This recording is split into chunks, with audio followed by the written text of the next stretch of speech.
wonderful long weekend. I know I did, so I'm hoping all of you did as well. We had a decent trading day yesterday, right? There was a couple trades yesterday, not much going though for the most part. Very muted day for the most part. Um, you know, not really not really a lot of range. We can see here, for the most part, we got a rally off the open, which really looked like short covering. No volume came in up at the high. We got a little bit of volume coming at that 40-30. Market retraced. And then, we put in a poor low as well. So really, yesterday, if you didn't get a chance to watch the market opened up strong, came back, and then just looked weak all day. And then it would get these pops, and then they would come back down. Um, but no real change there. And then if we look at the Globex session here, we can see that for the most part, Globex is, kind of trading inside yesterday's range, at least like the meat part is. You got a little bit of a look below early on. Like as soon as Globex opened, we kind of got that little dump down. And then I don't know if you guys were watching, but it was last night around like 8 o'clock, Bank of Japan put out some news, and the market went from 4,000 to 430 in less than 5 minutes, and then came back down, balanced, and then is now kind of back up here in the same area. And so for me, what this is kind of telling me is that we really don't want to be getting short below or above this 4008, 4009. Really, I like the 4013 level. Right, we talked about it yesterday. It was a nice level. I'd like to keep using it, and I will.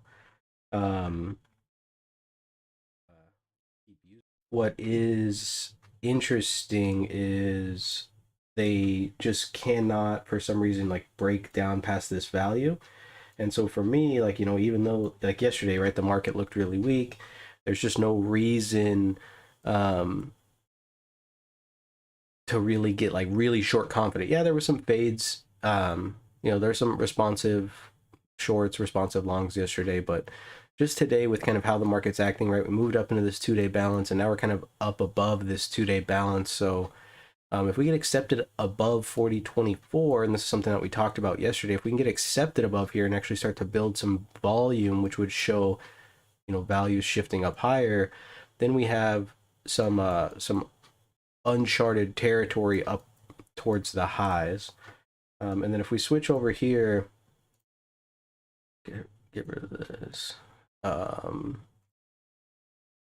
Switch over here to the monthly. There's really not been much change. Yeah, we're coming back up in the previous month, but we still remain squarely within the previous month's range. So no real change on the bigger time frame. You could just notice that down here, the low pretty much came right off that 23, but didn't break the previous month's range. And if we look on the weekly, you can see we're still one time framing up on the weekly, and we're coming right up to that 50 SMA on the weekly, which is at like 40, 42 there. So we could go ahead and mark that real quick.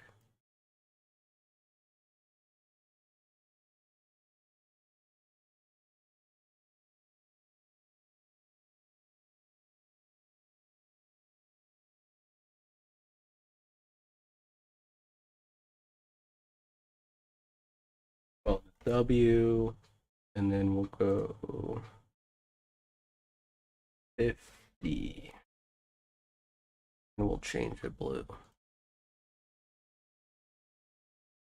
Okay, just so we know where it's at.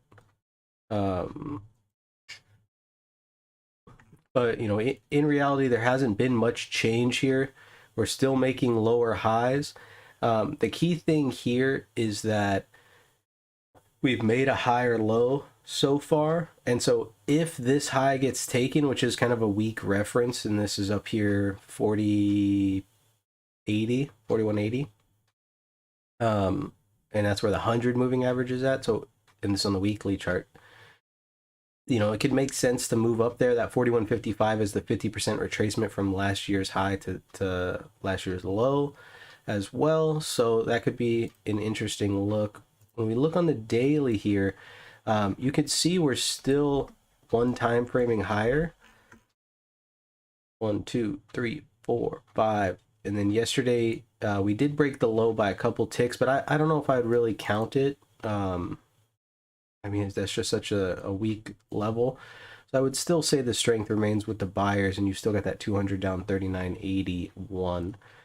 So for the most part, we just haven't seen the sellers out, and so I mean, basically, what I'm kind of thinking is the responsive buyers have been pretty much out in force, and you can kind of see even Globex, right? We had these single prints from yesterday that couldn't get through. Well, they ran out of steam right off that point of control, and then ran right up. So I still do think this D low is mechanical.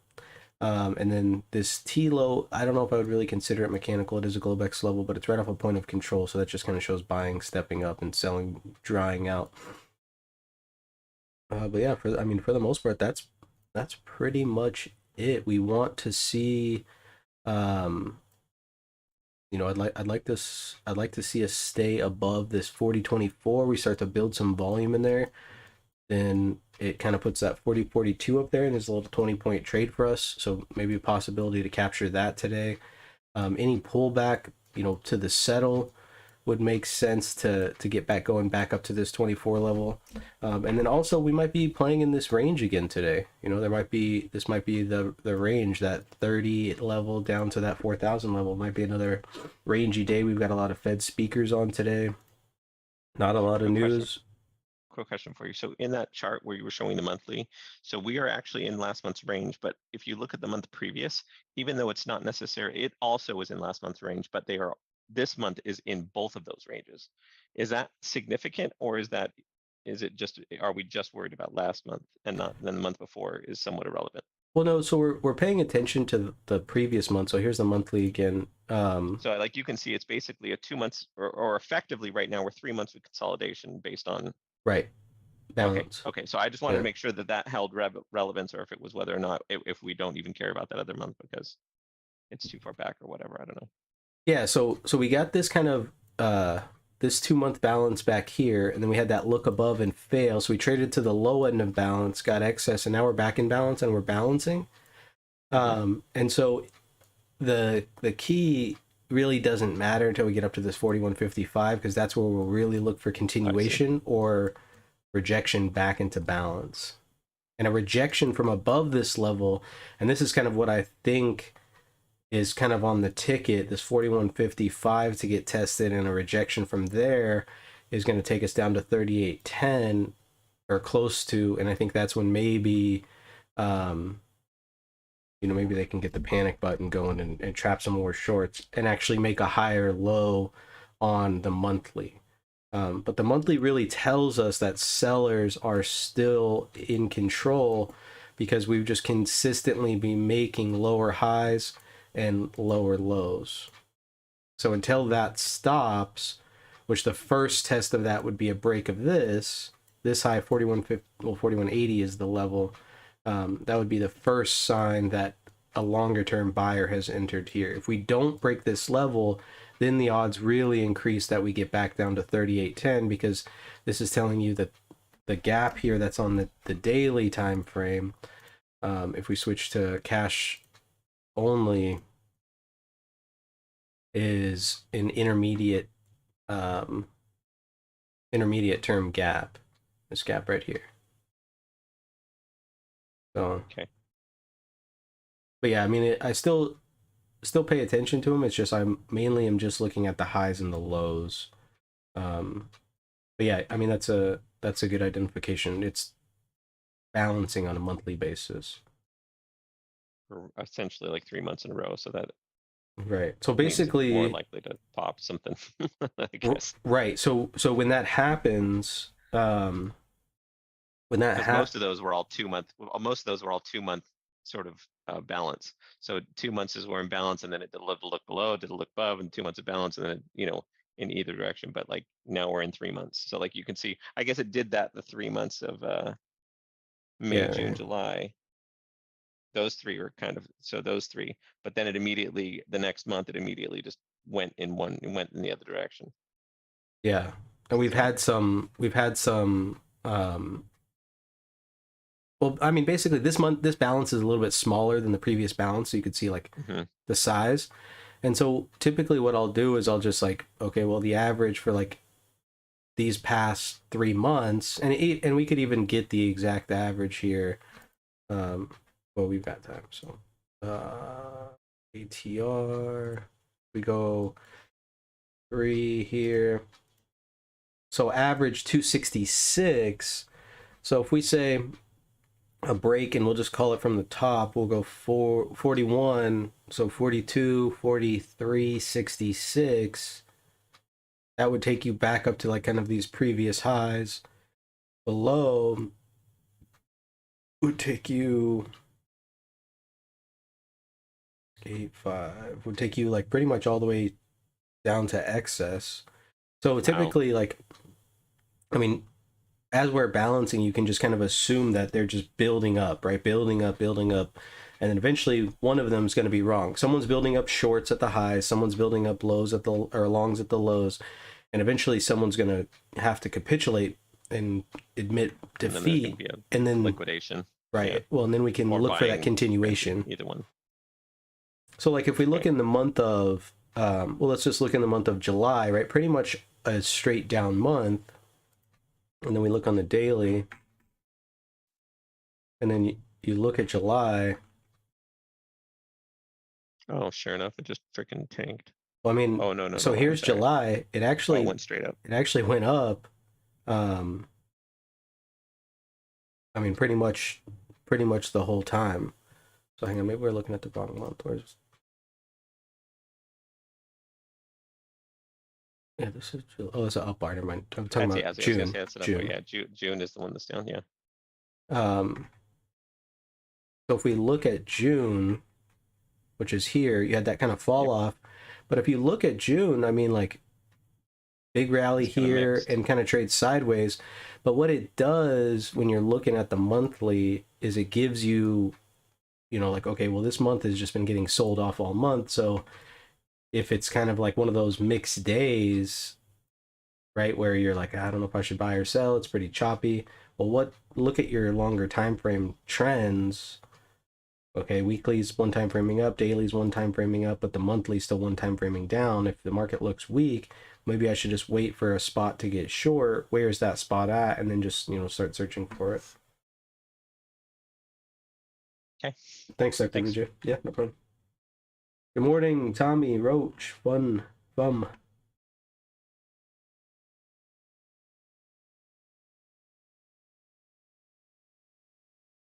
We've got about 5 more minutes.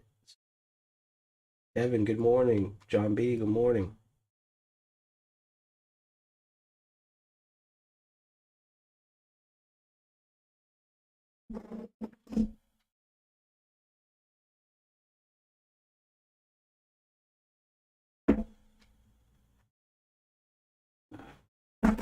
Oh,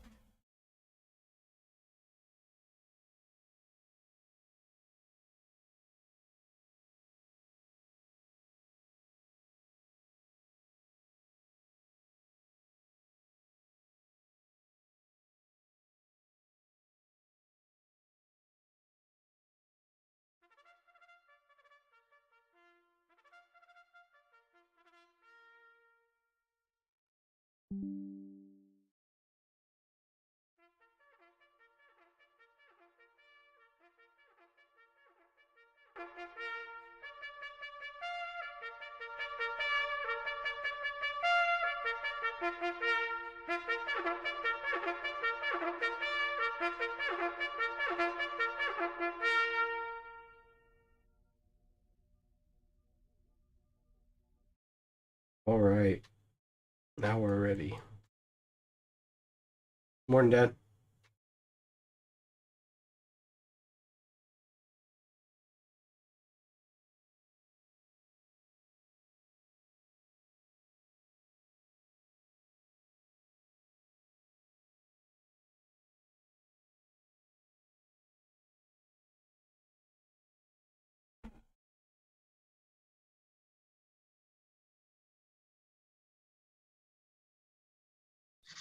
But that Bitcoin, huh?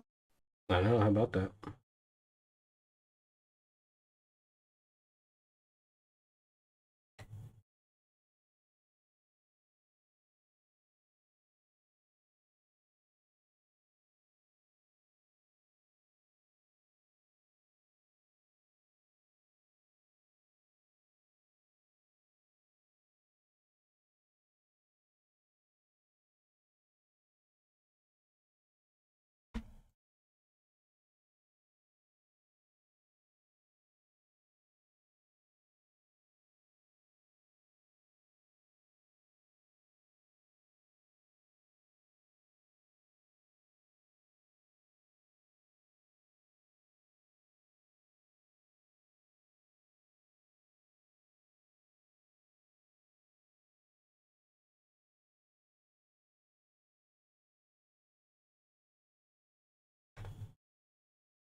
2 minutes.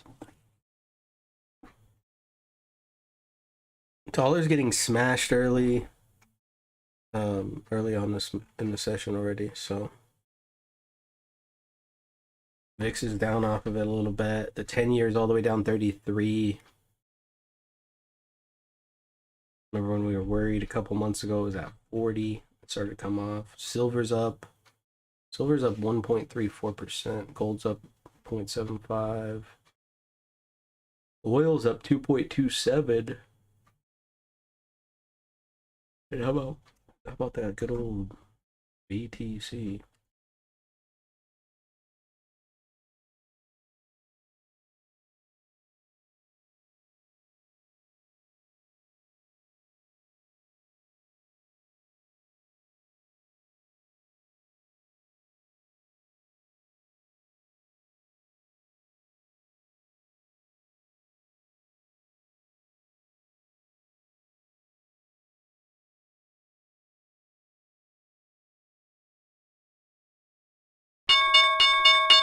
All right, there's the open.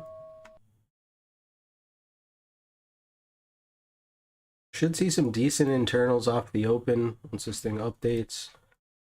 Just because we're opening up above the settle. So breadth is 3 on the NYSE, 4 on the NASDAQ there. We trade right below the open to start the session.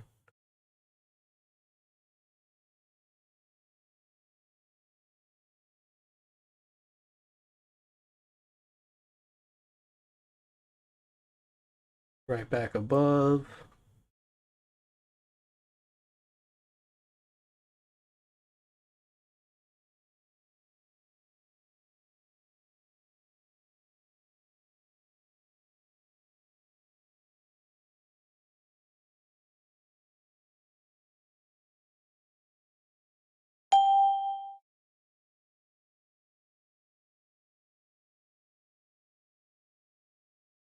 Runs out of a little bit of steam there. Let's see what's going to happen. Seeing a little bit of volume come in, really tight range. We're only at 5-point range so far.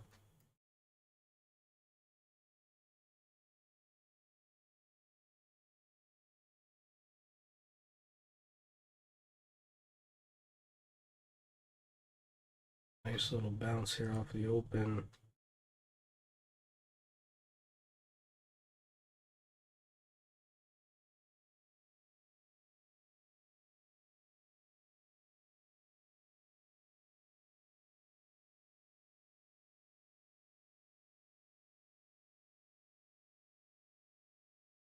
Not sure the bot will get in.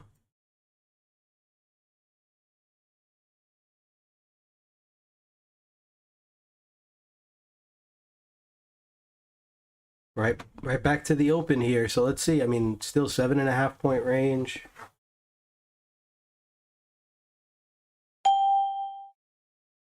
I took this long off the 24 to start the session. Took them all off 26. Just quick scalp to the upside, but doesn't look. Looks like it's kind of flipping here. Tech's flipped red. Healthcare is barely hanging on. Financials. But, we're kind of in that area where it's like a diddle in the middle. Like, there's scalps in here naturally. Right back to yesterday's half back, so that's good. Repair that. But, like, there's opportunity for the market to go either way here. So, got to be quick some of these positions. I'm going. Colleen's gonna come. No, okay.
Oh, sorry about that. Women are off the target. So you guys know how that goes. They charge women $100 to go to the store. Great marketing. All right, we're popping back above the open. I think I like it this time. Let's see what we get.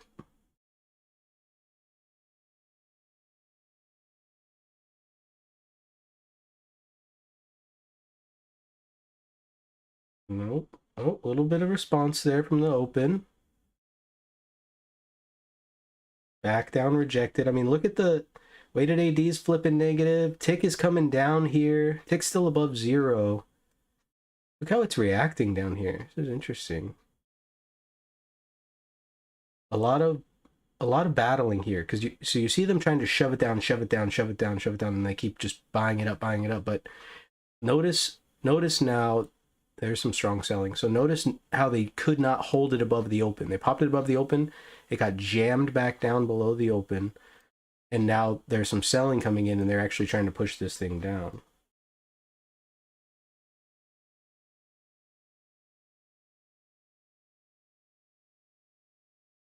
And right to the VWAP on that last push. Yeah, good call. Sneaky little fuckers. And then right back above the open. I mean, and we got a 10-point range. So basically what I'm doing is I'm like, as soon as we pop above 24 and retest and you see a buyer step up, I'm marketing in and putting my stop at 22.50. And as soon as it pops up, a couple ticks, I'm just moving my stop right into profit, trying to catch this breakout. I'm not a huge, they just tried the downside twice pretty aggressively and failed. And like I said, I really don't like the downside until we're below that 13 anyways. But I mean, basically that's how I'm trying to play this right here. And I've been stopped out twice and had one good trade, so I'm basically sitting at minus 2 points for the day. But I mean, that's kind of how I'm playing this area, because I want to try to catch the breakout, but I also don't want to put too much risk on. Obviously, I don't want to put my fucking stop loss at 13. If we go back down there, then I'll be out.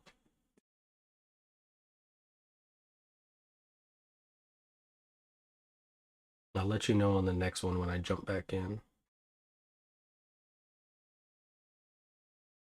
So they're trying the downside for the 3rd time here. Let's see if they can get it 3 times the charm. Selling still coming in. A little bit of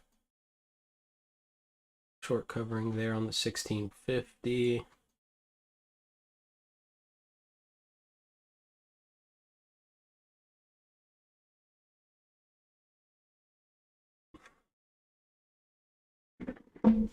These 1 minute candles are massive. Yeah, they sure are. Oh, what happened to our dude? I swear our studies got removed. Where's the bubbles? 18. There we go.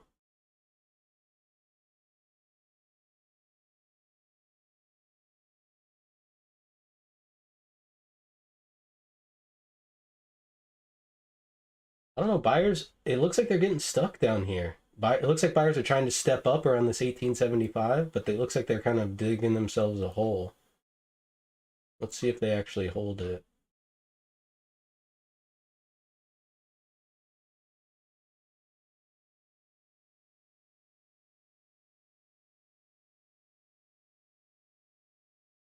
Seller's still moving down from that 21.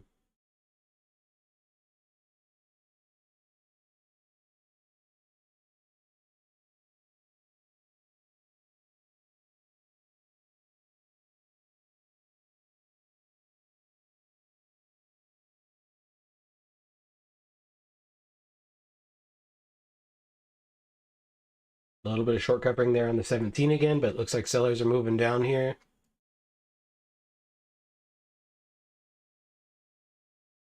And so this is, kind of like we talked about, like a diddle in the middle area. I'm waiting for it to pop above this 24 and use the volume as a backstop. I'm using the open as a backstop, actually, to try to catch any upside. But here we're just kind of I don't know. There's just not really a ton of opportunity in here. I don't think it's very choppy. You know, it feels like oh, it's been straight down, but I mean, it really hasn't been straight down. It's been very back and forth. And you look at the 1 minute, we're making lower highs. Now we just make a higher high here, crossing back above the VWAP now. But I mean, like, you know, not much. Hold on. Watch this 24 here. I'll try it again.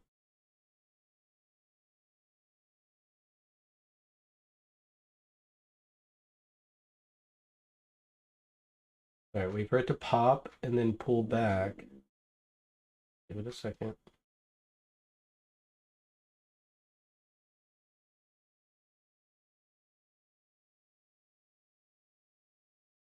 All right, we're in.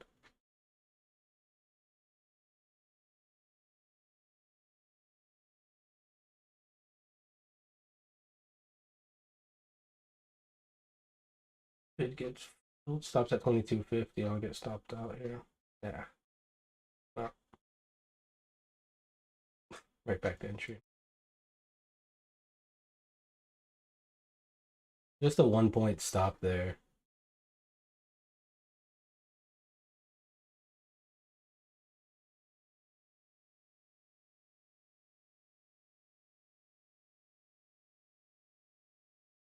Seller's trying to absorb here, it looks like. I think we're good. I think we're good. I think we're good. Time for lunch.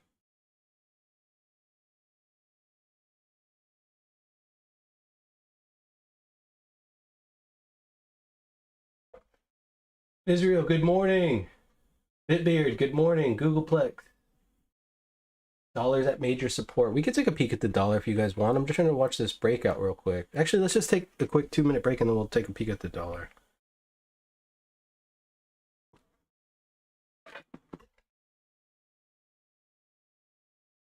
Opposite trip vacation.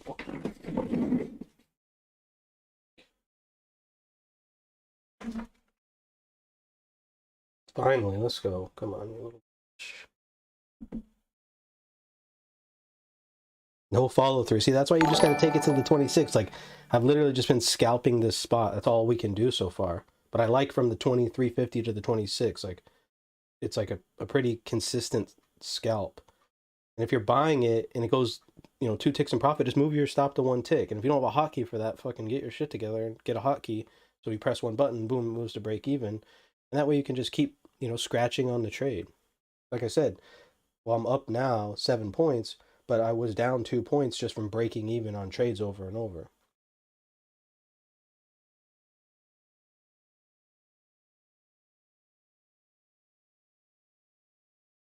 Breath is starting to pick up. Weighted AD has flipped positive. Everything looks pretty decent here for some upside continuation. Let's see if we can get it.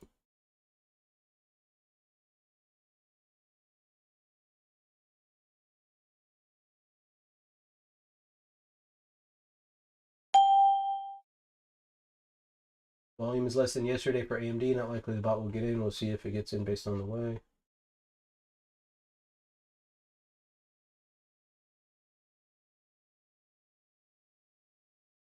Nice.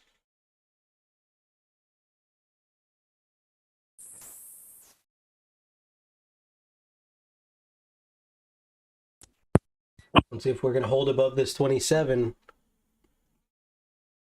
Remember, we talked about holding above this 24 area, which was that previous spike high. If we can get some volume up here, we can get some real continuation.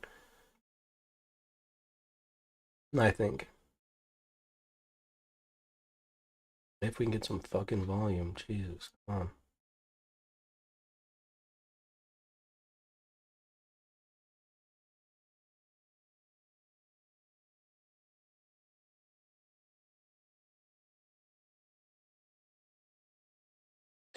Still back to the open there. All right, I'll be right back.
This is a pretty nasty spot. These 1 minute candles are big. The wicks are long, so if you don't have the discipline to cut a trade, if it's not going your way, it's probably best for you to stay out of this area because this is not where you want to start defending your position and get underwater. It's way too volatile right here for It that. looks like there's a buyer on 18. It keeps jumping, or keeps getting there, and then freaking popping back up above 20.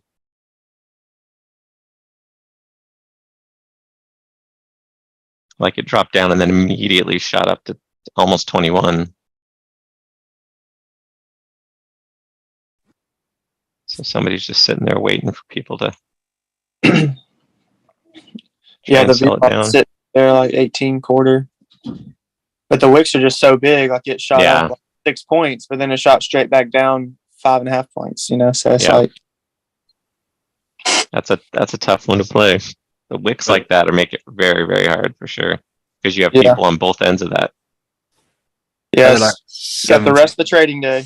Just wait for it to settle down. What was it, Tommy? at the like 17, 18 area, you've got VWAP and previous days mid. So it's kind of getting some responsive buying from there. That must be it. That makes sense. This is why I've been avoiding the A bar and a lot of the time B bar as well. Doesn't seem to get these this much volatility, as in where you'll be at the top of the bar looking like it's going to break out, and then you're all the way back down to the bottom of the bar. Yeah. Tend to get those big swings in like the opening. That's what I found anyway. The first couple of periods.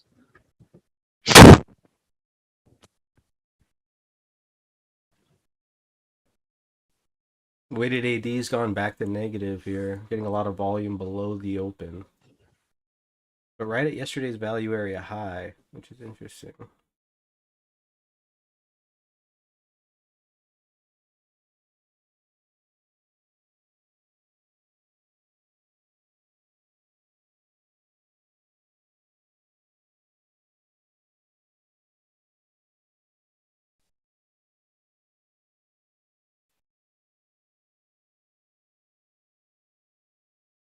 On the 1 minute chart, where you can see all those candles that are kind of lined up at like 28 half, 20 half to 9, whatever that is. That's the that spot right there is the 200 EMA on the daily chart.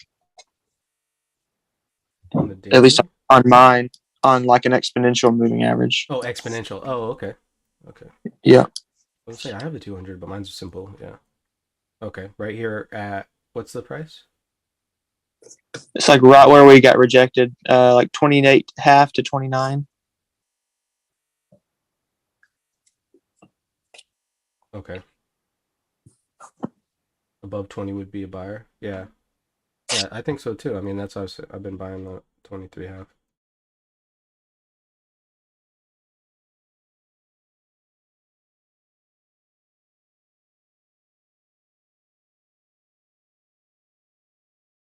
I think that might be why it's so volatile right here. Is we have this long term downtrend that we're coming up against, and we're at this 200 EMA on the daily. But we still also have so many trapped shorts that we're getting a lot of sell pressure. But there's also people that are stuck that have been trying to get out. So it's just kind of crazy in this spot. I wish they'd fucking get it together and just push this thing up. Like, just give the people what they want. They want the market to go up. Take us back to 2020, where we could just close our eyes, throw a dart at the fucking S&P 500, buy call options, and then call it a day.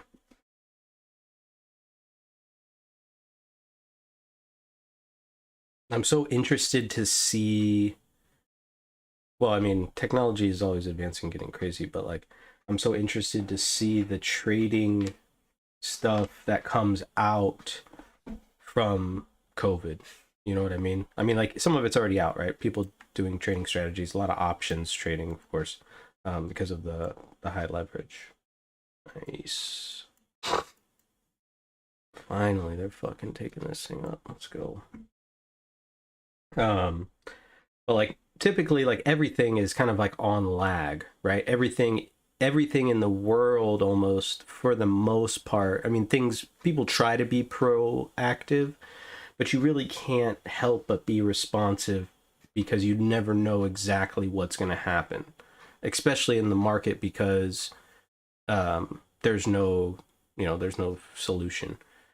But I'm interested to see on like what, because in the next couple of years we'll see what was the leader of COVID, whether it be options trading or fucking order flow trading, or like the winner, basically, because that's what everyone will kind of latch onto. Like right now on my YouTube, at least, it seems kind of like everyone's trying to jam order flow up your ass, like fucking your name's Hitler and fucking order flow is a pineapple or something. It's like, Jesus, fuck. Like, we get it. You have order flow on your chart. Like, do you know how to read it? Like, that's the thing, is like, you can't there's no solution to order flow. That's the thing. You know what I mean? That's when you watch order flow, you're watching the auction, and nobody can teach you exactly what to see on an order flow chart in order to get you in a trade. That's why I don't understand why they harp on it so much. I really think it causes people to overtrade,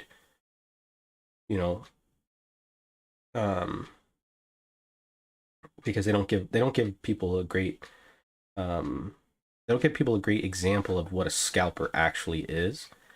They just say, I scalp traded, but scalp traded 2 points, but there's no, so people just relate scalp to small trade, right? I scalped, but it's like, a real scalp trade should be less than 60 seconds, right? So like, if you consider yourself a scalper, okay, and you're in a trade and it's past 60 seconds and your trade is not winning, well, that shit needs to get shut down. Okay. And that's the thing, and that's kind of what I'm seeing. Like, everyone's kind of like focusing on order flow and scalping, order flow and scalping, order flow and scalping, which is kind of like the problem with the United States in general, is like, not everybody, a lot of people in the United States over leverage themselves. And not just in the stock market, and I'm only just chattering because we have nothing going on until the market goes up. But like, they over leverage, right? They've got the fucking Yukon Denali, they got the fucking Fendi bag, they got the fucking red bottom shoes, they got the fucking gold chain, they got the fucking Rolex watch, all this shit that they don't fucking need, right? Yeah, it's cool to have. I got a Rolex, it's great. Sits in a box and never gets fucking looked at, touched. Like, what, just waste. I want to wear it, accidentally fuck it up. More of just like an investment than anything. But like, you know, people buy this shit, they don't fucking need it. They don't fucking need it. They don't fucking need it. So then they get focused on, and this is where I'm relating to the order flow, and this is human psychology, which is the one thing that I harp on like the most is like understanding psychology is like people feel like they need it. And when do they need it? They need it fucking now. And so they're willing to over leverage themselves, right? Rip out that credit card and fucking spend money that they don't have on a bag that they don't need so they can get satisfaction right now. And that's the same thing with people on the ES, right? People go to the ES, and I'm not, I trade the ES, and I'm not saying there's anything wrong with trading the ES. What I'm saying is you don't need to trade it right now, which is kind of what everyone's saying. And like everyone's like, scalp 2 points. Like, yeah, that's great. When you scalp 2 points, you get $100. Awesome. When you are wrong, you fucking lose $100. They don't say that though. And people are kind of blinded, like, and that's why I talk about Abu and the monkeys blinded by the fucking red ruby. They're like, oh, that red ruby. If I just had that red ruby, oh my God, my life would be so good, right? But they don't understand that the fucking tiger of sand is about to collapse around them, because they don't understand the full strategy, and nobody teaches it, right? And the crazy thing is that as I'm assisting in the understanding of the profile, I'm learning that there's certain things that cannot be taught, and order flow is one of them. It just cannot be taught. It can be explained in real time. I mean, and you can teach it in hindsight, which I feel like is just a fucking joke when people do replay. They obviously watched the chart before, and they're like, oh, I'm gonna buy right here, and then fucking replay chart's like, I'm not 12, okay? And even if I was 12, I'd probably catch on. So that's how bad it is. And so basically what I'm getting at after all of this is if you have an order flow chart up and you are not successful consistently, take that fucker off and use the TPO. And what will that force you to do? Well, it's going to force you to be a lot more patient, right? Because on the order flow chart, it feels like the market's been moving around like a psychopath all morning.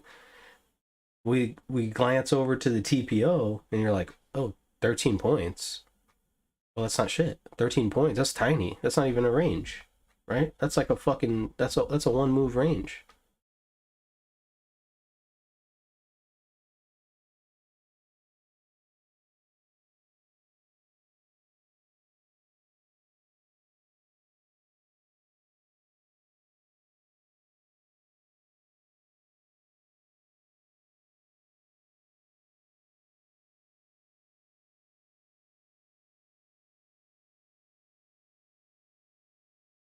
Watch the tick here.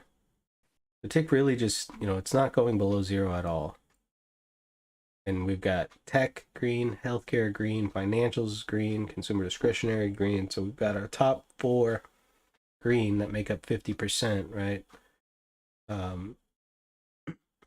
Heading up. Let's see if we can get this continuation.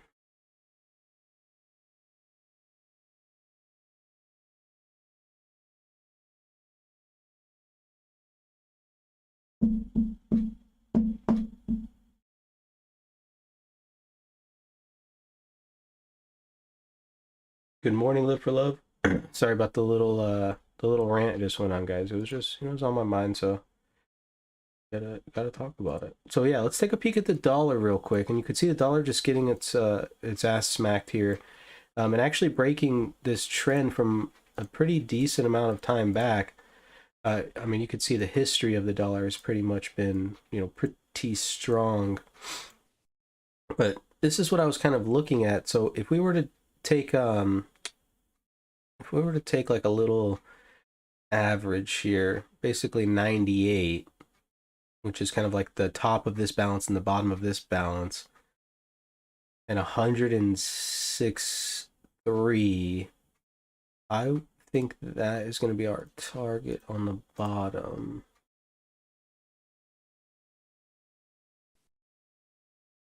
Yeah, maybe maybe 100. We'll kind of see. I mean, it's breaking this long-term trend, so we'll kind of see, but it doesn't, the dollar doesn't look strong. So even a push back up, I think is sellable in the dollar.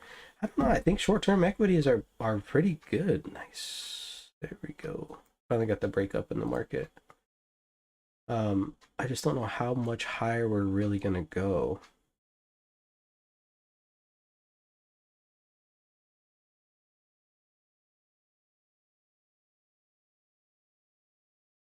Watch 30. Little buyer stepped up on 30 and then sold the 31.5.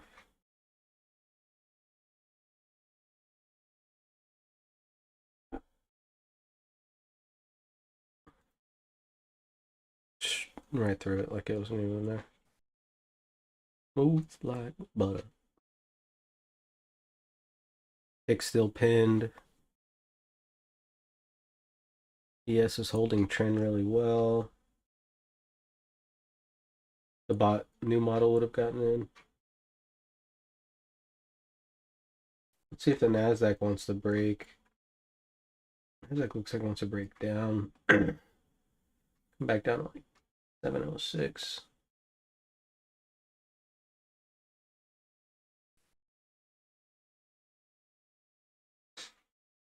I don't know. I kind of think that the market trades sideways for a little bit until the first. It'll be interesting because we, like I said, we've got these big earnings at the end of the month, and then the day after the big Fed meeting. Okay, buyers stepping on the 30 again. Let's see if they're gonna hold it.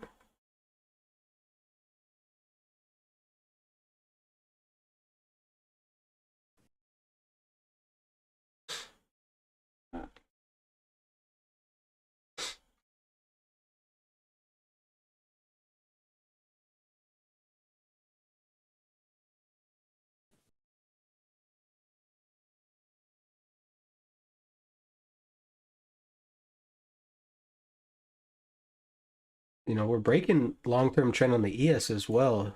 So if you look, this is that trend from the high, and we're kind of breaking up above it.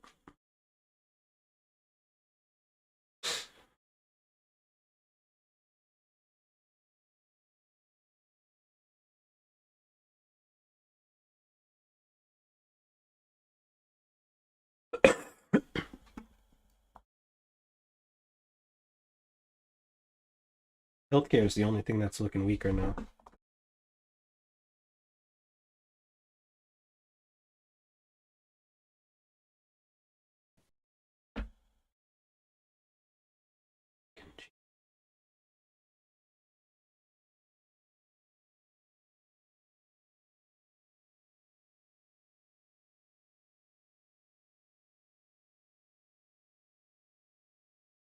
Amazon's looking strong as fuck, and I got double long Amazon, about 100 shares and sold a put yesterday.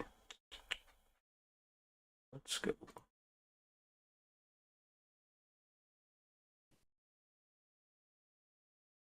Want to get back to the high. That's all we want, Amazon.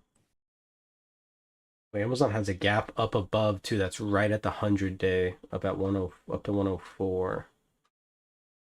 But I sold the 90 puts on Amazon, but they're up 20%. I might just close them out. Not a bad $59 gain, I guess.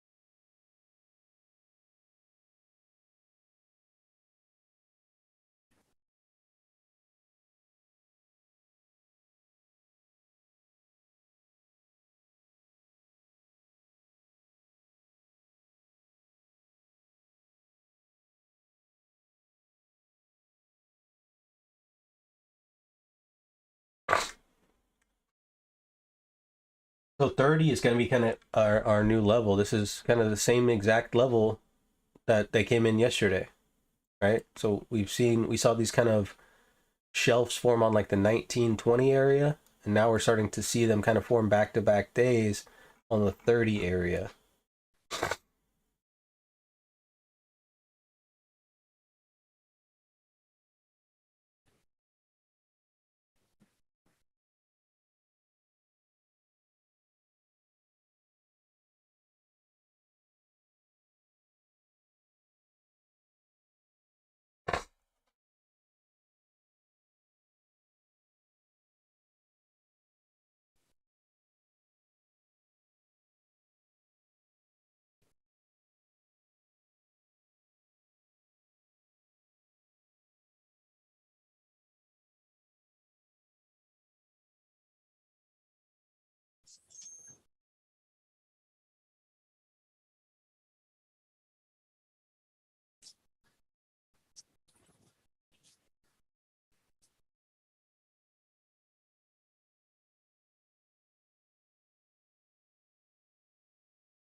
Back to 30.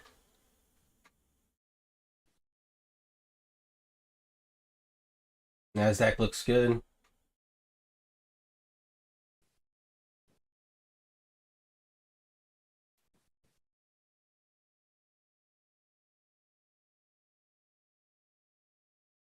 Nice.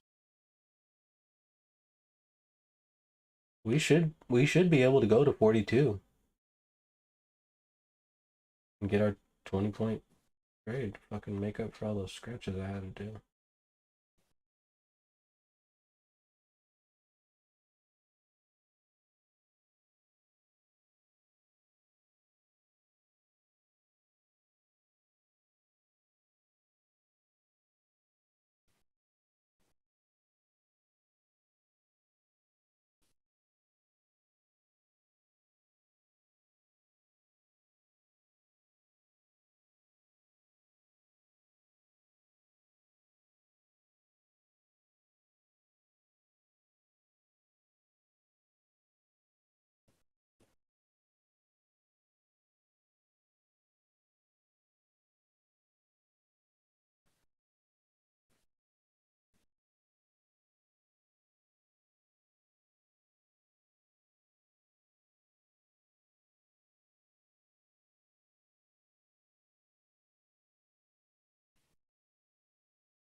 NASDAQ's about to go too. We want 42. We want 42.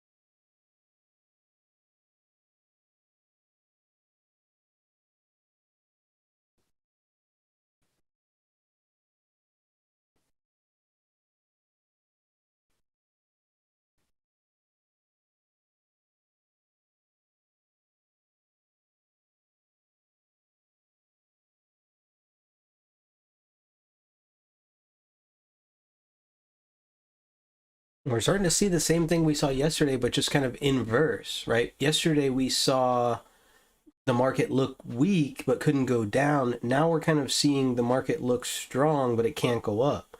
The difference today is we don't have other green sectors. You know, yesterday all the sectors were kind of red, but if tech flips red, if in healthcare flips red, I mean financials looks just so strong. I don't know if it's going to flip red, but you know, if these things start to go down, we don't want to be in the way of that either.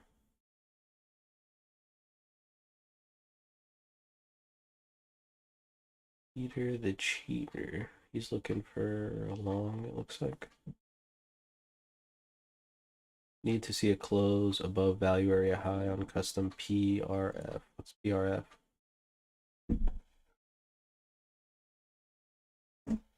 Does anybody know PRF?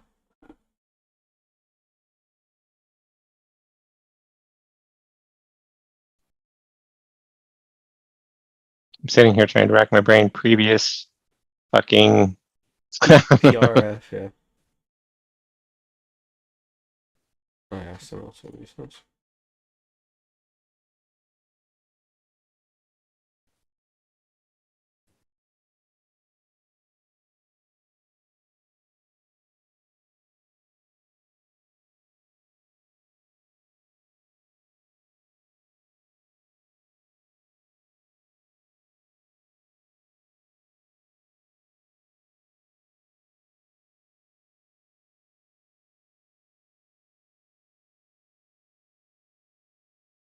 The sellers are like trying to hold the price down here, but they just got stuck on that low tick.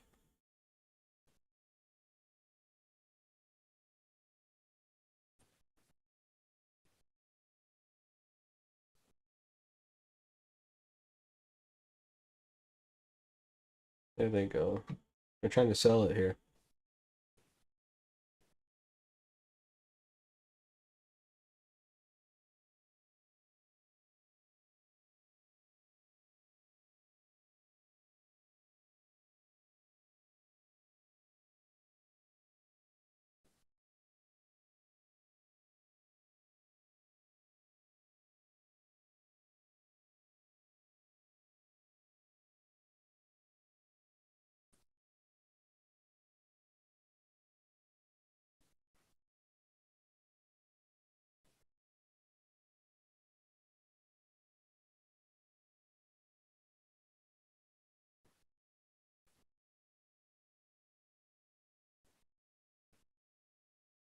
Sellers are stuck.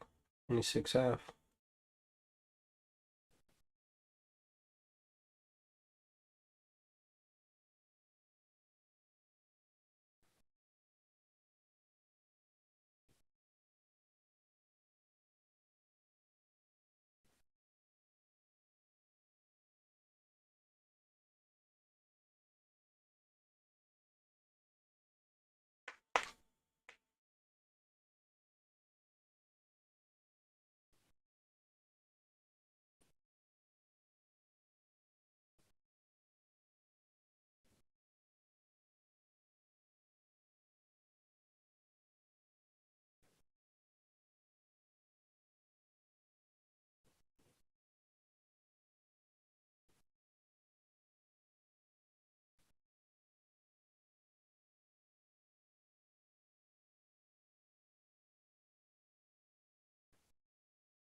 We're coming back close to that trend here, back down to the 50. So it's kind of like the market's kind of reset now. See volume kind of step up here. Let's see if we get the move. If we get a move first, I would say don't even try the short side. But if we get a VPOC shift up, and the market starts to slip below the VPOC, that's where the open could come into play. But we're kind of getting that move before the VPOC's even getting a chance to shift up. You know what I mean? That's kind of a signal that motherfuckers are thirsty. You know, they need it now.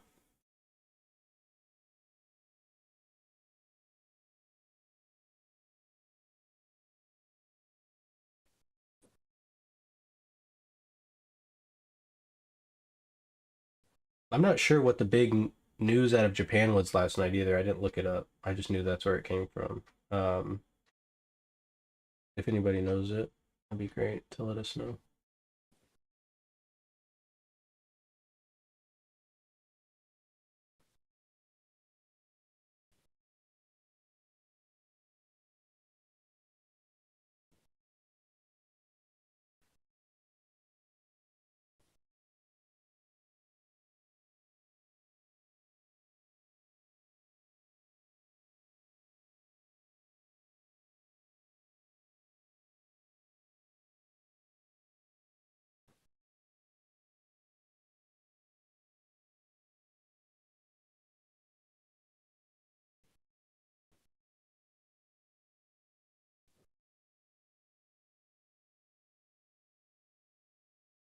All of the sectors kind of flipping green now. Staples is pretty down here, but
so another shelf. They fill it in on that 30 once again here.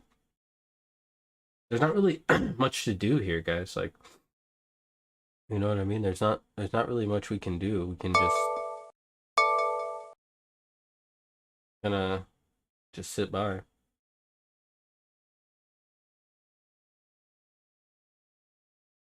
Uncle Stacey, are you in here? Or are you on a meeting? I'm in. Can you see if you can add XSP? It's the mini SPX index, but it's optionable and it's just. Can you send it to me in Slack? Okay. I will. And you want me to add it to the chart? Just to see if you can get Data for it? If you can get data for it. Yeah, send it to me. I'll look it up. It probably won't be till the end of the day because it's going to take me until then before I can get. Wow, the bot is doing. Bot is flush. Fucking killing it. Looked away for like 2 seconds. Oh my. I actually bought what the bot would have bought. It sounds like a freaking bullshit sentence. But right now it's 30% up. It's AMD short. Yeah, AMD short. Damn. I mean, it got all the way to 40%. Yeah, it might be tough. Yeah, and I got in later than the bot, so I guess we'll see what the bot does. But the bot, yeah, the counts aren't showing that it should be doing what it's doing, but it's pretty hardcore. Look at the response here off of this low. That's a pretty decent response. So B comes down, can't take the A low, comes right back above the open.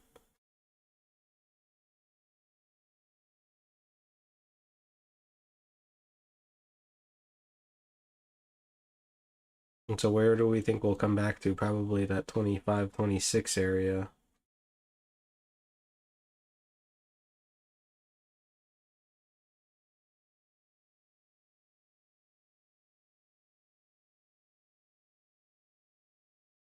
Yeah, AMD doesn't, I mean, it did kind of put in a weak high from yesterday, so just be careful holding that put long down. Well, I'm Market last gonna let it. I'm gonna let it. Right now, it's kind of hanging out. I mean, long term, it's definitely in a downtrend for sure. My stop is. Yeah, I'm gonna close this thing out. 64 up.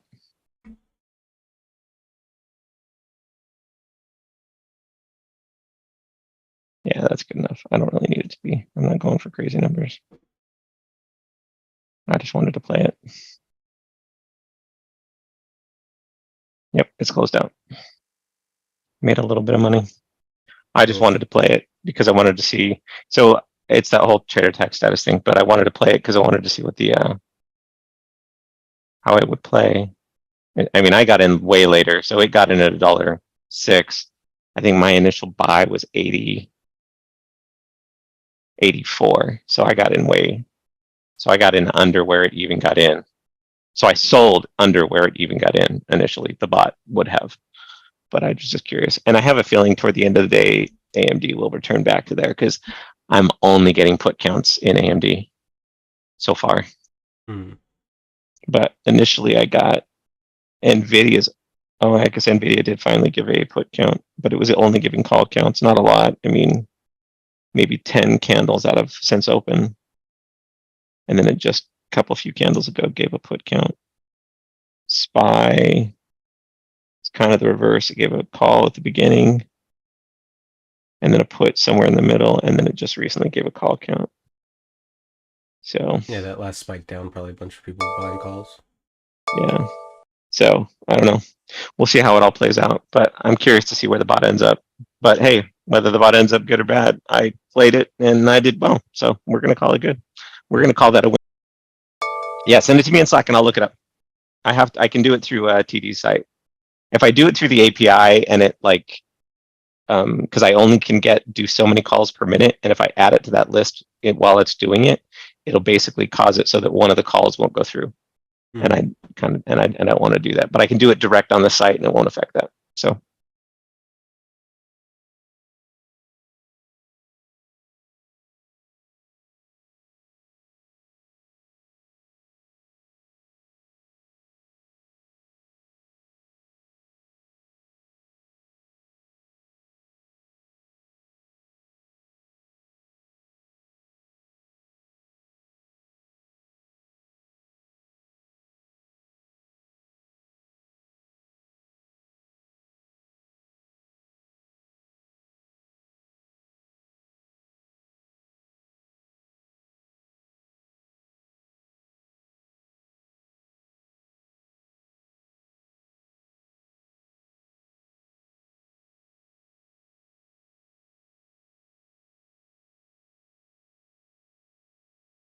are you still in that long or did you sell it? Did you sell it?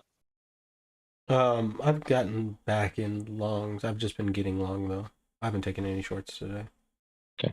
I am in a long right now from 22.50. Just one lot left.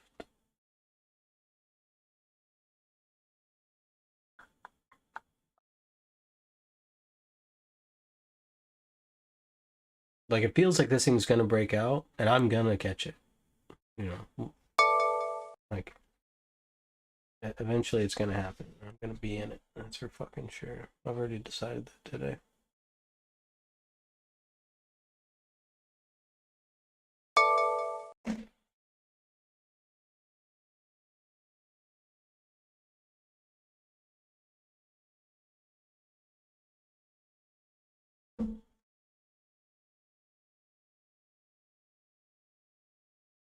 I mean, we're kind of getting nothing out of the ordinary, really. The area that we expected to act as resistance today is acting as resistance. Sellers haven't been able to move the market down, so eventually we should be able to turn this area of resistance above us into support and trade to that fucking 42, which is the target for the day. Of course, we're not going to force everything, right? But if the market wants to do what makes sense, that's what it should do. I do want to bring this up though before we get too bullish, because of how the market is, basically balancing up here because we're inside the previous day's range, and we haven't touched this previous day's VPOC, and we had a poor low, right? There's weak references below, so if there is a real break, and I think this was just liquidation, right? We got that strong response, we're back at it. But if there is balance, we could see a lot more of this, like in this range. And between, this is kind of why we marked this 8 to 30, because that's kind of the bigger balance. But if there's a break below this 8, and we kind of called it the 13-ish, but this level here, it's going to start putting in some of these references below, because there's going to be pressure from buyers and weak-handed buyers above balance. So it makes sense if it starts to just kind of hang and can't get any excess on the upside, then we get a liquidation break. And if we look at where is, oh yeah, it's the high from today is, I mean, a tick above, that's, I don't know how I feel about that. I feel like we have a weak high as well, so.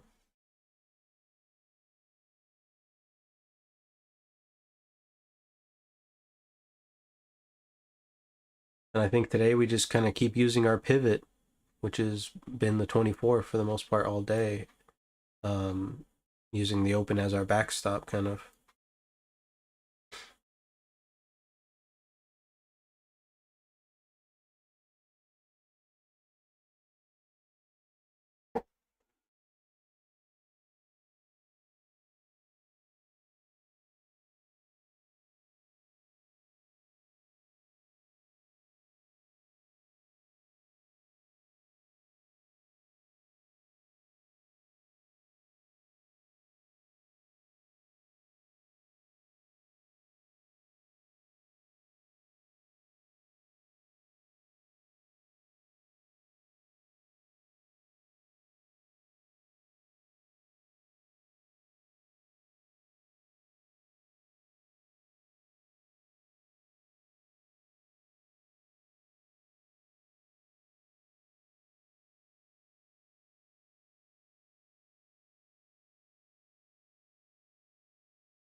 Oh fuck, Jesus.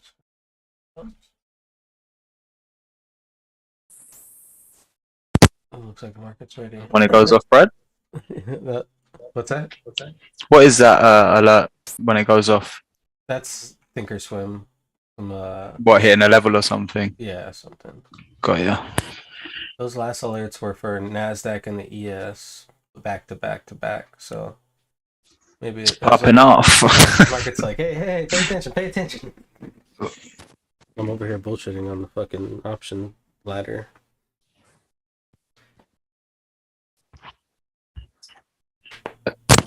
We've been doing a little bit more option plays recently. Yeah, this year I've been that's like one of my goals, is to trade options more. I've been trading mostly the options that I know. And I've been doing a lot more selling of options than buying. I mean, well, selling and buying, because I'm doing mostly spreads, but doing a lot of premium collecting rather than like a lot of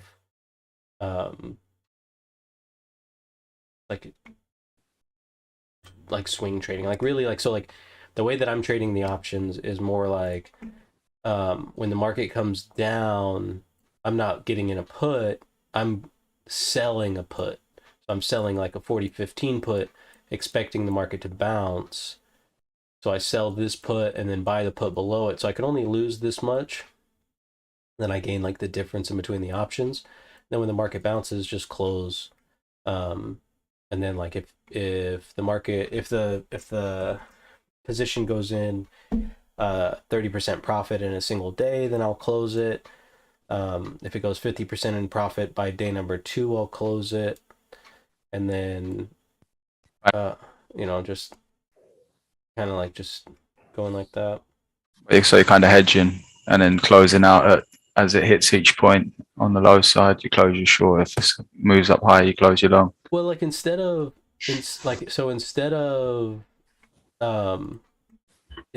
buying, like, so like let's say the market comes down here, right, and I expect it to bounce. So instead of buying a call, I sell a put, which is kind of the same thing. I'm expecting the market to go up, but because I'm short a put, if the market doesn't, like, so let's say I have like a 40-30 call, I need the market to go up to 40-30 to get me in the money to make it worth buying this call. Whereas if I sell this 40-15 put, even if the market just goes up and just kind of trade sideways, it'll get, the premium on here will get killed and I can still make money here. It's not going to be as lucrative as getting calls, but it's also a lot more probabilistic. You know what I mean? Yeah, I got you. You're an insurance sale. Basically, an insurance salesman. You collect the premium. Don't say that. It's like free money. Yeah. Yeah. And it's You like, sell the insurance and you collect the premium and hope on that. yep. But yeah, I mean, I've been watching a lot of Tasty Trade because they have that Tasty Live, so they just are live all day. And then, of course, Peter Reznicek is like a role model. So, I mean, he does a lot more complicated. Like right now, he just got into, or he's not in yet, but he's looking to sell or to get into a broken wing butterfly, selling 4090s, buying 4100, selling 41 quarters. You find it less stressful? Nah, not really, because like, I mean, it's pretty much the same, I guess. It just depends on, I don't know. I like futures better, to be honest, a lot better. But I did just find that ESP or whatever this is. You liked what better? XSP. So it's like a mini SPX that you could trade, which is actually kind of cool because the futures options are kind of expensive. I mean, I don't know if it gives you, it kind of like gives you like a 2/3 instead of a 50%. You know what I mean? So it kind of like increases your odds from 50% to 66%. But it also like it can it can be a little bit more difficult to get out of the trade as well.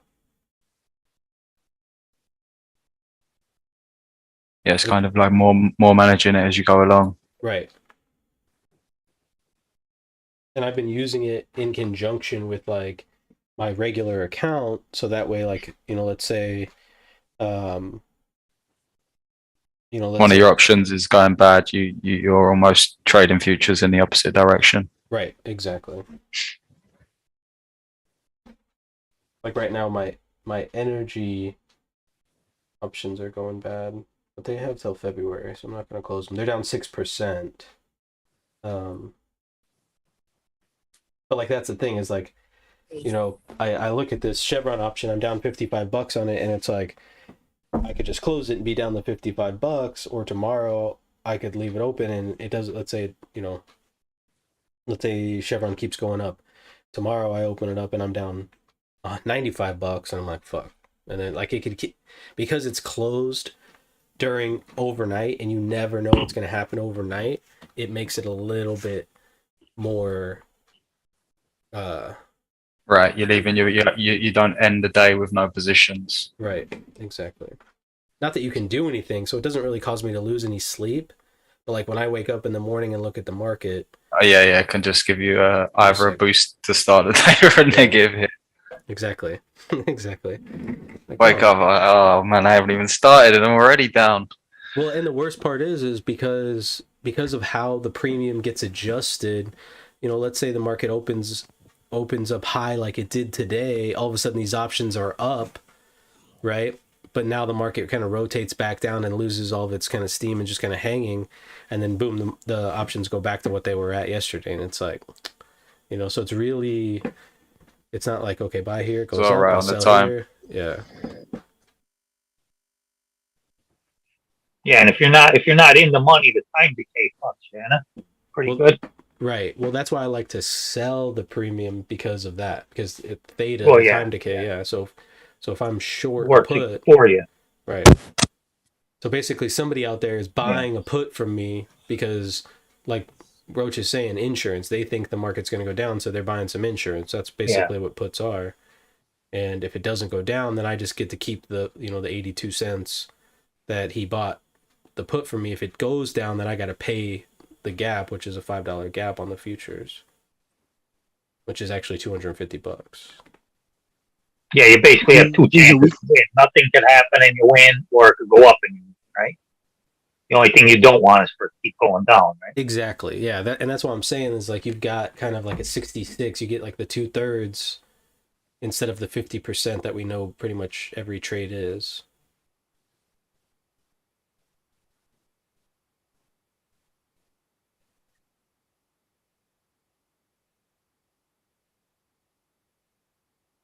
Now look at the tick. They're holding it below the 0 level. And this is what we were talking about. Like, we wanted to not get too overly bullish because of, maybe the market rolling over and trying to fix some of these mechanical references that it left behind.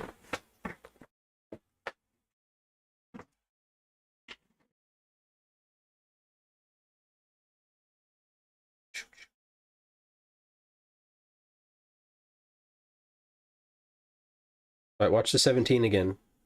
If it gets above 17, you're going to get sellers stuck again in the same fucking spot. Stupid bastards. All right, they hammered it that time. Well, not 2 points. Like, nothing. The weighted AD is going pretty good, though. And look at everything's kind of rolling over. There goes tech. There's healthcare. Only financials, right? And so we talked about financials was so strong. It looked like it was going to be hard to go down.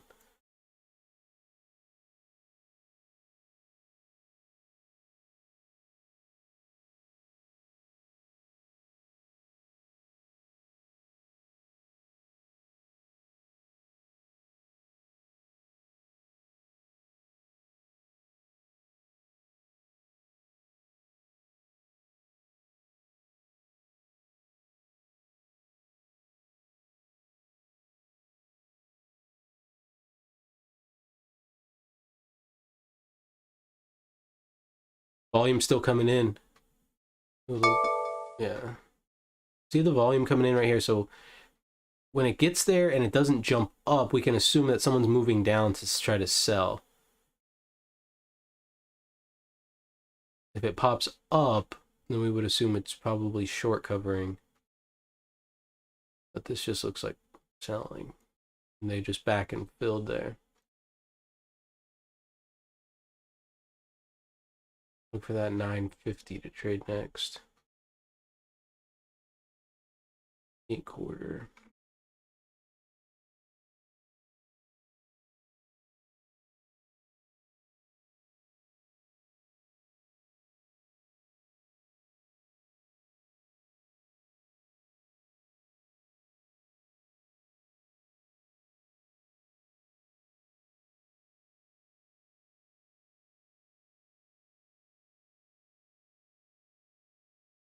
The weighted AD's already got more negative than it was all day yesterday. Yeah, pretty much. Yeah.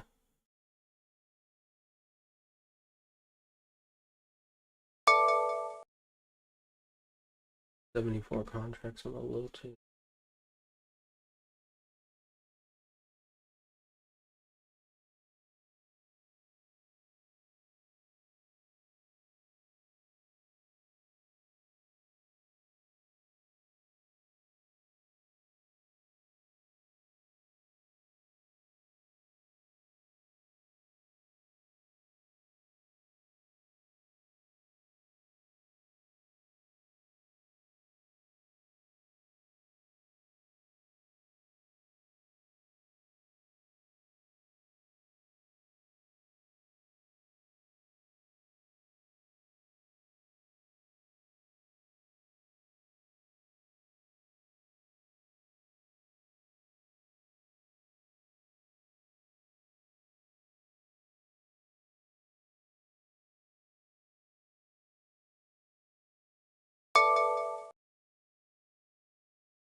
Well, 13 was a pretty big area yesterday, and it kind of looks like they're selling it again today. Doesn't look like something that you really want to fight. I know we kind of have this area marked as green, but just because of how the market's acting here, we'll kind of change this to gray. I don't think this is... We'll let it convince us first before we try to buy that. This is starting to look like it wants to get this 4,002 and then clean up that mechanical low from yesterday.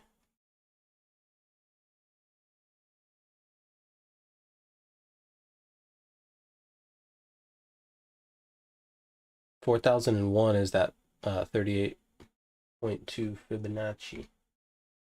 Fibonacci.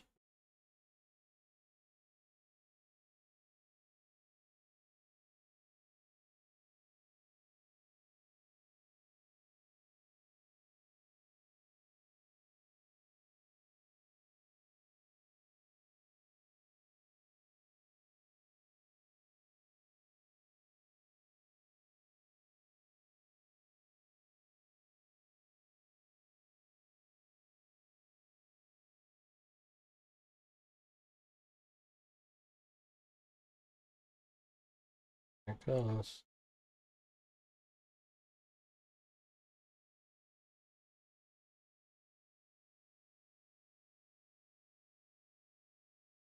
Hello, can we go? Hello, can we go?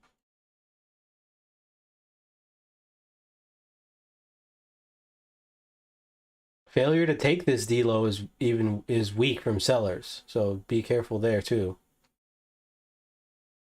We're getting a lot of tempo and momentum to the downside, but we're not taking that D-low. That's weak sauce comparatively to like what the market's kind of trying to tell us right now and what's actually happening.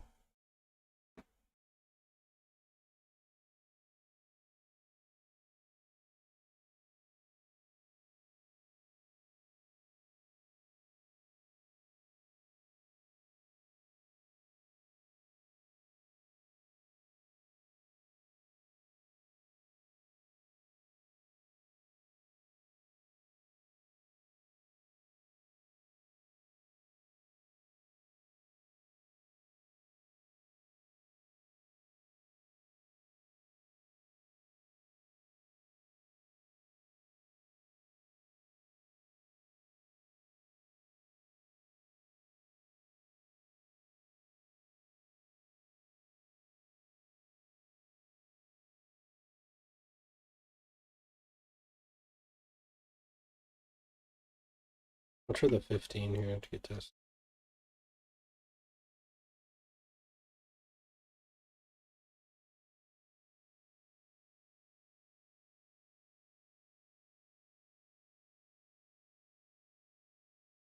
Little offer there on the 12 still coming in.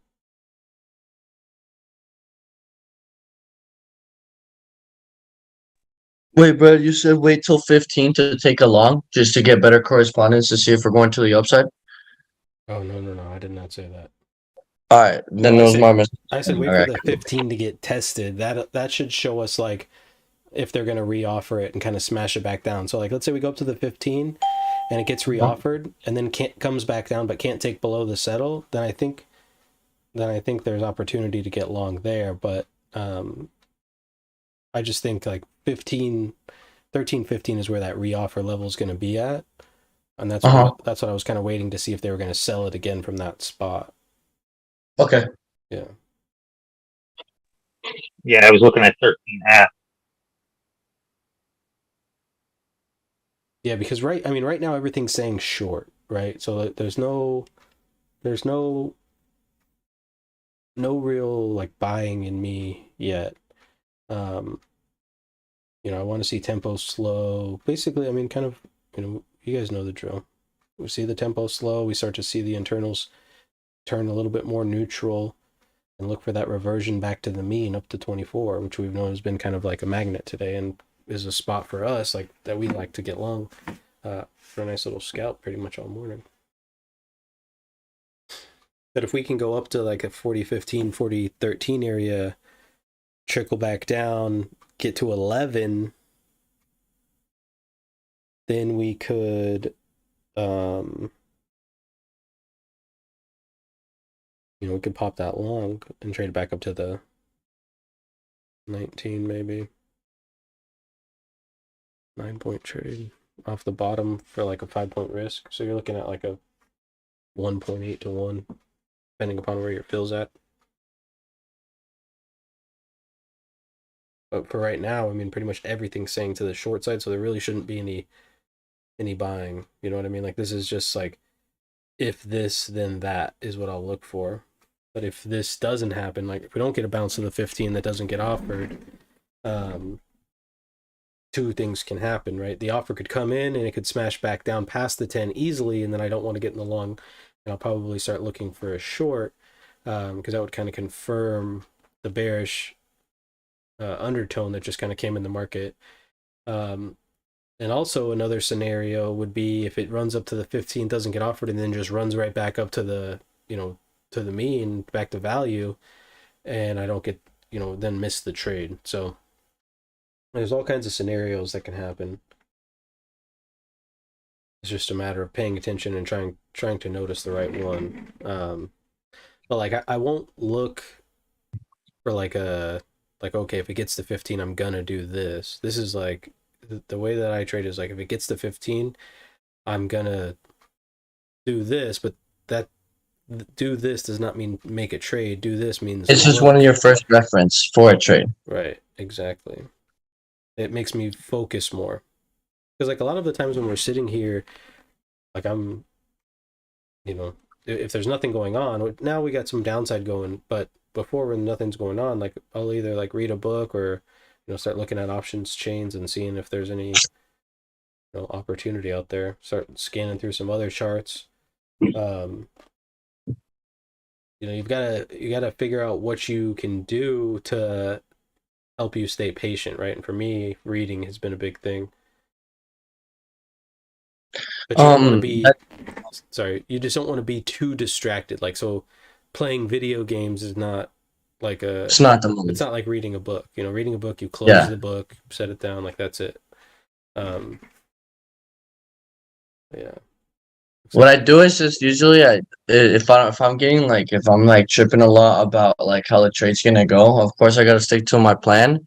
I'll just like close it out for like 2 minutes and then like just go on my phone, refresh my head real quick, and then get back in. So I'm not like so worried about it. And if I'm out, I'm out. I'm usually not out. Like I don't take some dumbass trades, of course, but like just like if I start letting emotion get in the way, then I try to just space out and like move away for a little bit. Yeah, that's a good idea. You just got to have something in place to remind you that's what's happening when you're in a bad trade. Oh, trade. You know what I mean? Yeah, I got my paper in my wall in front of me that tells me like my trading rules. Nice, good. And it's good to have them out. One thing I need to start doing more is just journaling. I need to start journaling more about trades and shit. It becomes it's like a chore when you first start, but it becomes second nature. And then, as you develop, it becomes like a shorthand, and then, then eventually you're just typing everything into Excel. Actually, that's a better idea.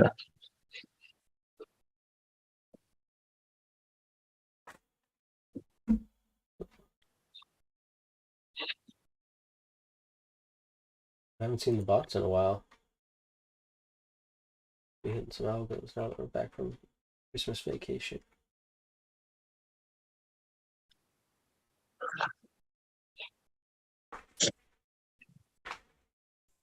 Did you guys see how there's going to be the first AI lawyer? I think tomorrow.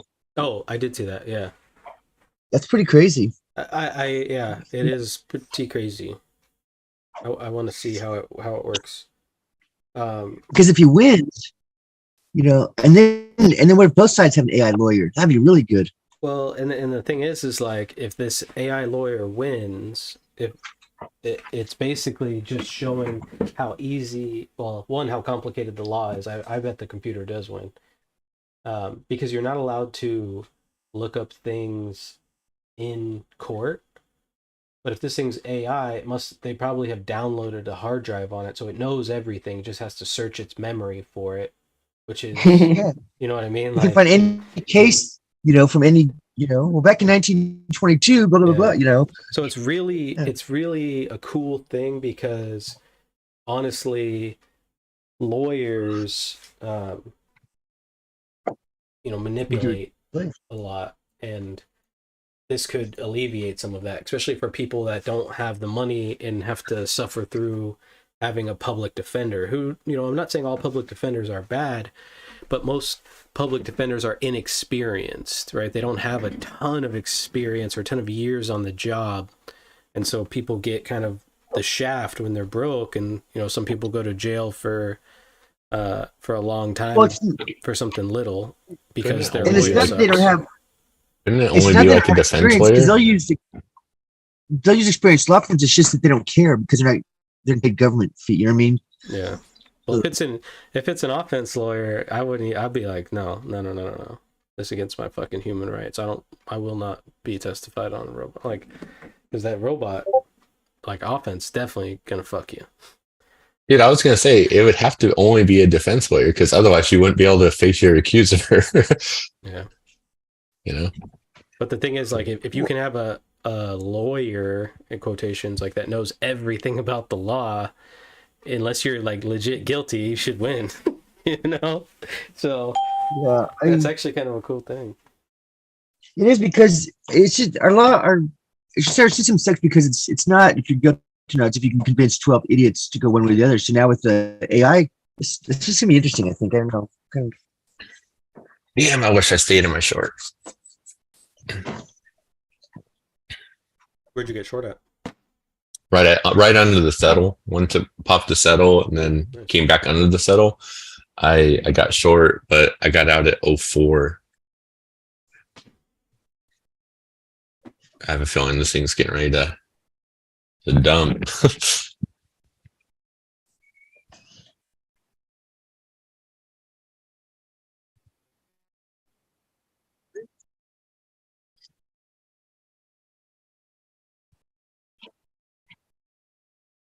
All right. You could probably try it. You could probably try it from here. Let's see here. We might be able to catch a little responsive long off this Fibonacci. If it gets above 401 again, let's look to get long. Use the stop as our bottom, or use the bottom as our stop. Those 51 contracts, and target that. Yeah. if it gets back above 401. Yeah, but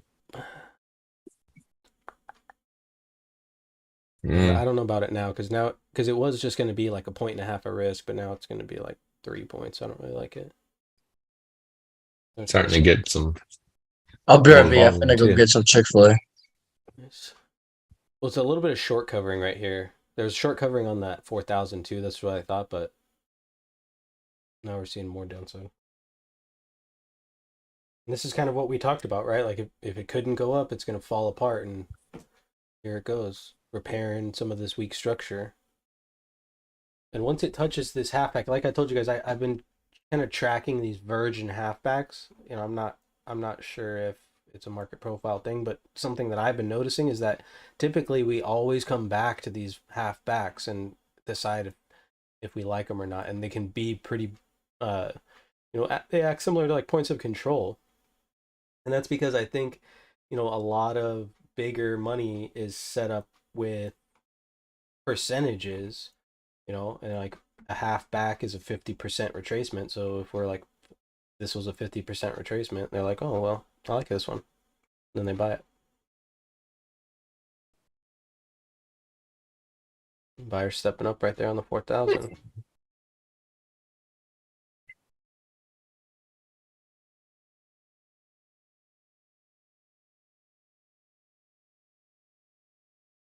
All right, it's 10:57. You've been sitting at your desk for an hour and a half. Now it's time to stand up, shake it out,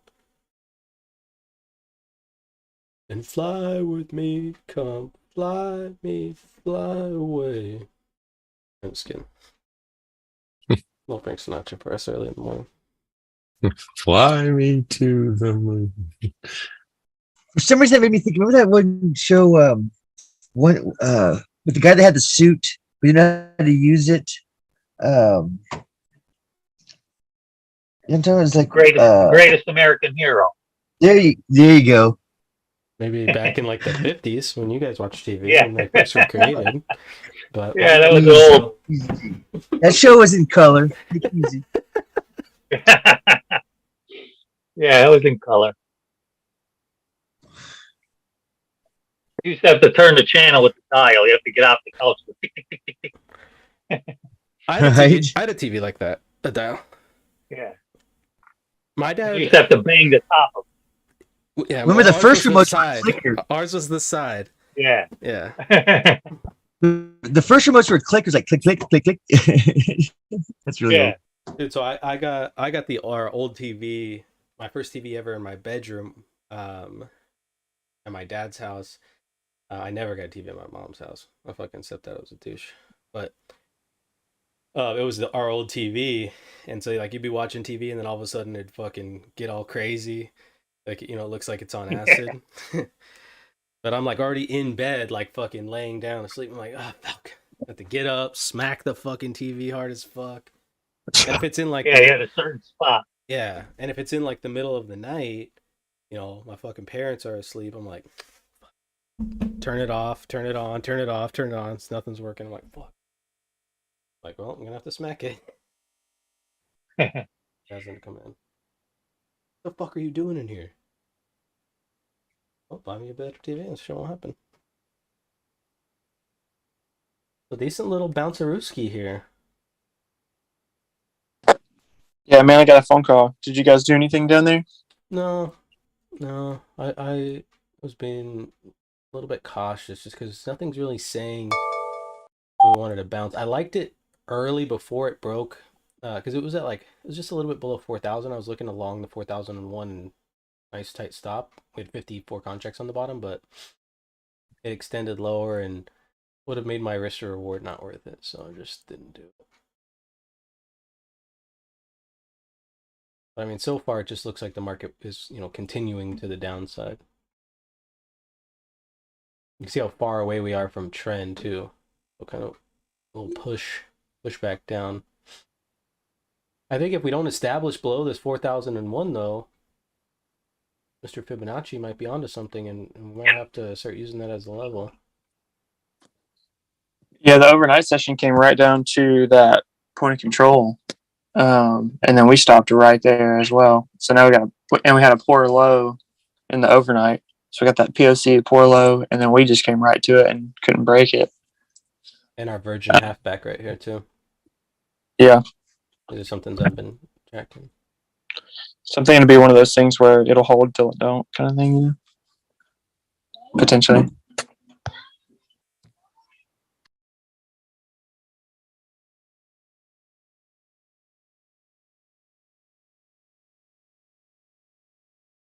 A lot of selling. Market barely goes down a couple ticks.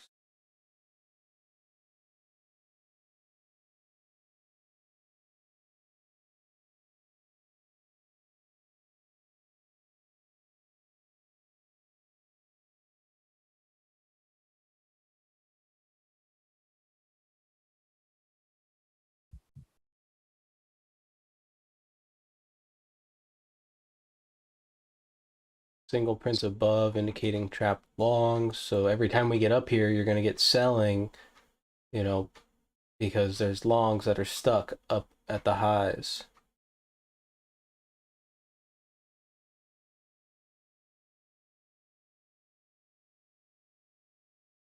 Look at financials is almost back to zero. The Nasdaq breath flipped red. Nicey breath is flipped red. We lost all of our fucking things that were up here. This shit isn't like what the fuck happened? Get a workout in. This thing's fucking ruined.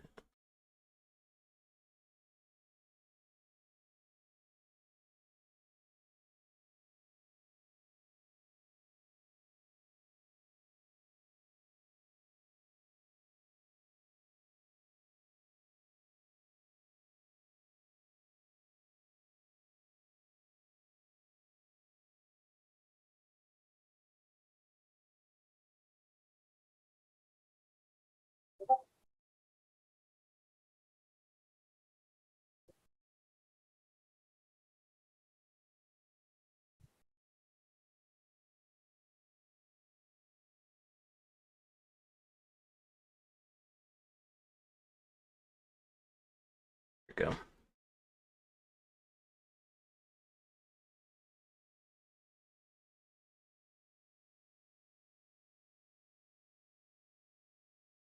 go. Hmm. Tried to go touch that 4001 again. Was like, nah. Mm-hmm.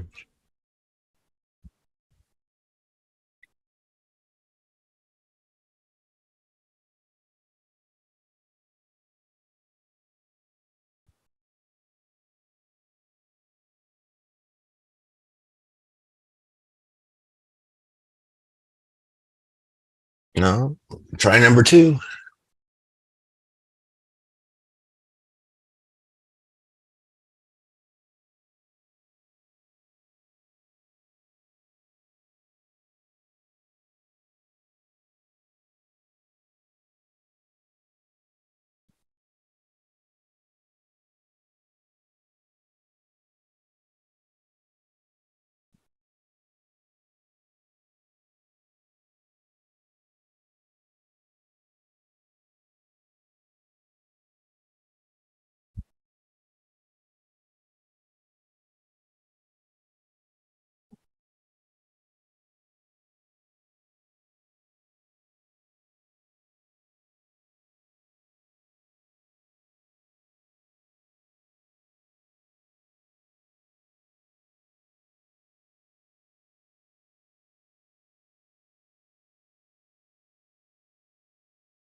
More selling.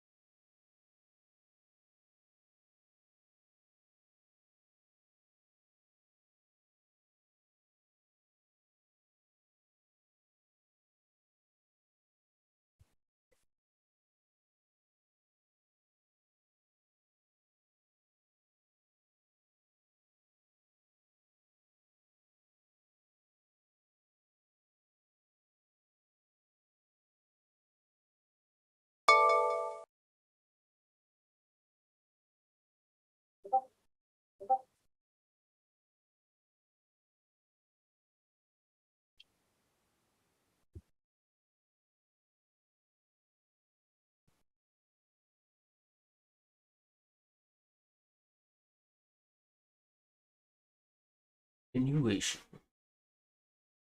A lot of selling. 391 contracts on that low tick there.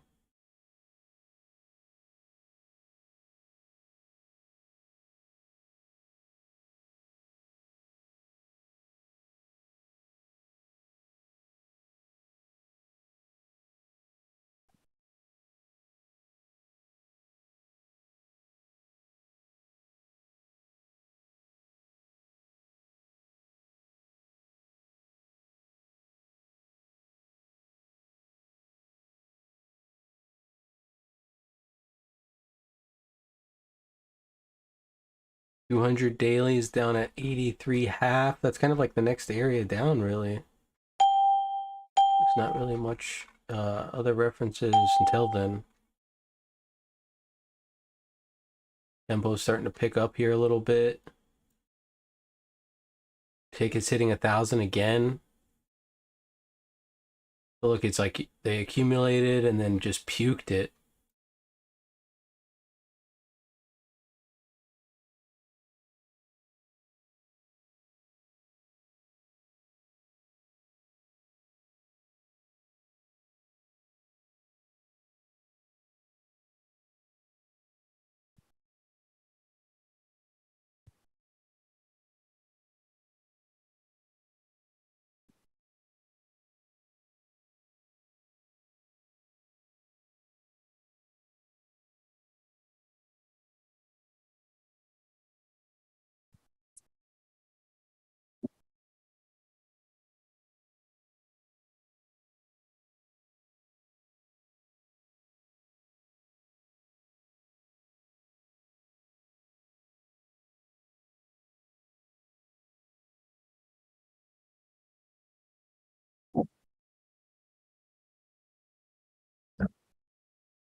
Only continues. No reason to try to fight this.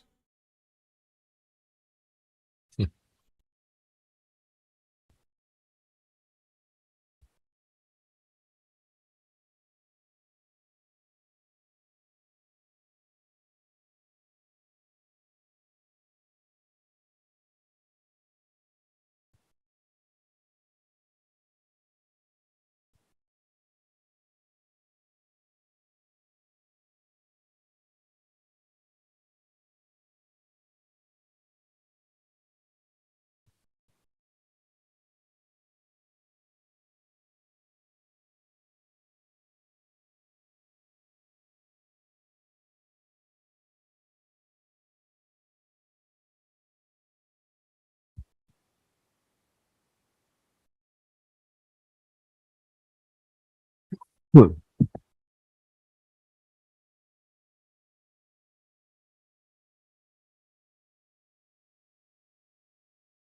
be caused by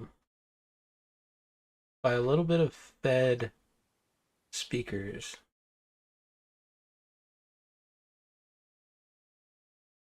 Oh dang! This is what's so. There's some breaking news. Russian sources claiming Putin will announce the conclusion of the special military operation and declare war in his speech tomorrow.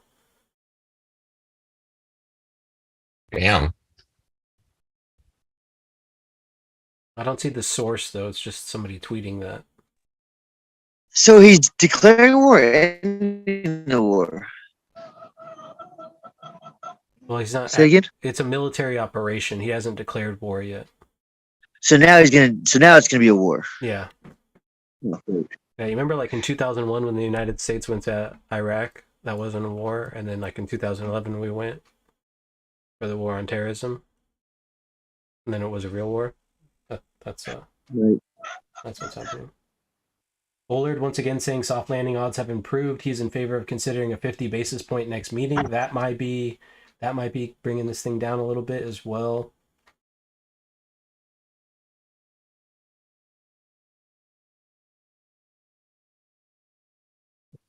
Remember, it's a long-term trend. This where we're coming up to is that long-term trend, so it could be getting rejected.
Abandoned ship. What are you in? Huh? Are you in a short? No. I'm actually, well, I was in a short. Actually took a long, but made it look like it was gonna go down. But now I'm feeling okay. Where are you long from? 92. Hmm.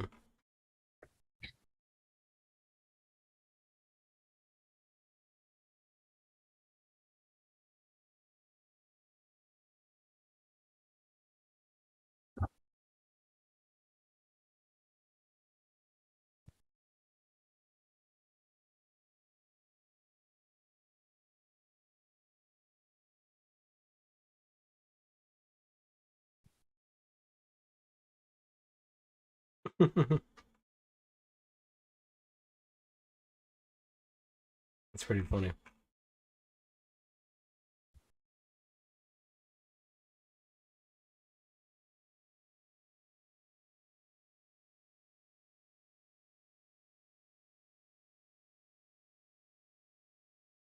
What movie is that from?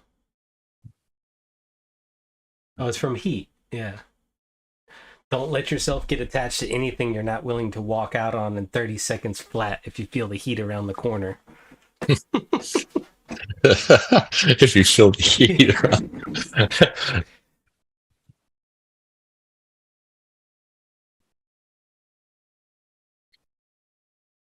Oh, here we go. Found it. Why is it on Facebook? I think maybe YouTube be a fuck.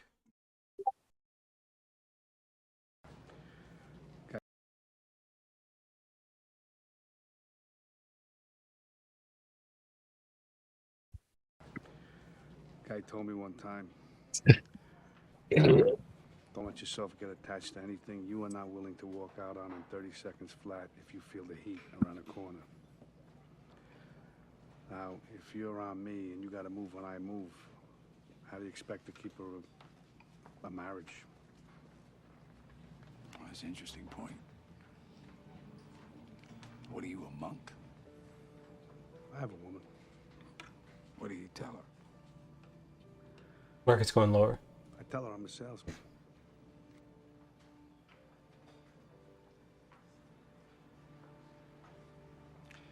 So then if you spot me coming around that corner,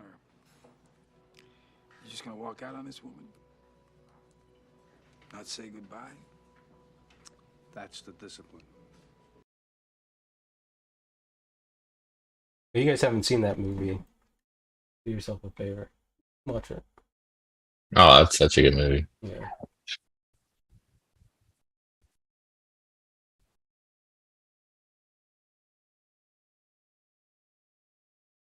All of the sectors just look like a bag of shit. They're getting hammered.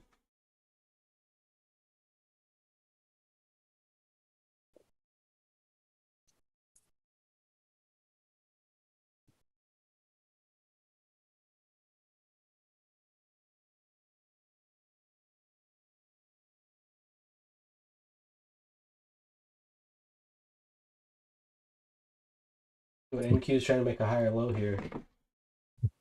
Quit playing games with my heart. You're seeing the weighted AD make lower lows though. I don't think there's any reason really to get in front of this. You know, you'd be better off just waiting until it gets established somewhere. But if you're just trying to time this when it's going to bounce, you know, that's why that thing was perfect. It's a dangerous game. Is like, you know, yeah, if you feel the heat around the corner, you can't be in any positions that you're not willing to walk away from. In 30 seconds flat. 30 seconds flat. Just like I said earlier, like if you're considering yourself a scalper and you're in a trade for longer than 60 seconds and it's losing or not winning, that trade should be flattened. And 60 seconds is a long time, honestly.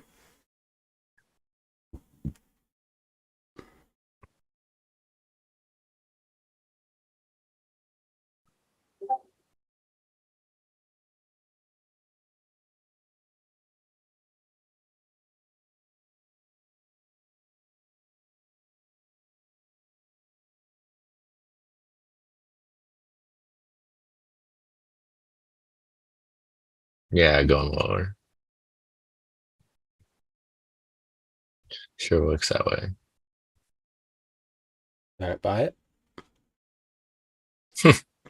Sellers are stuck on the 39.90 here.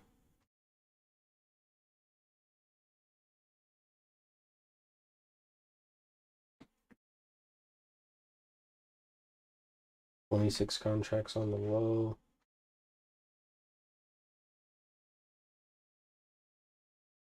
I'll be right back.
Uh-oh, almost to the 200.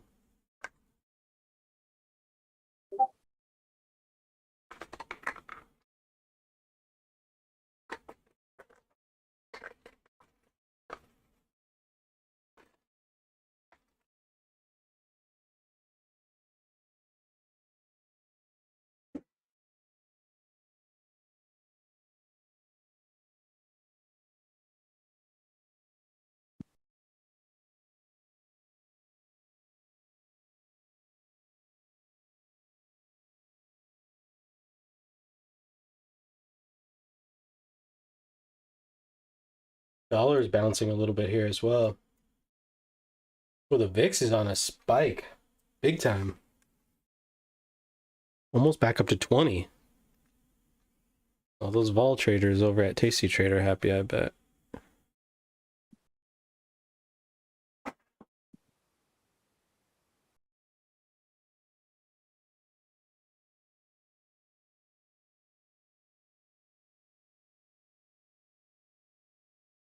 There's the 200.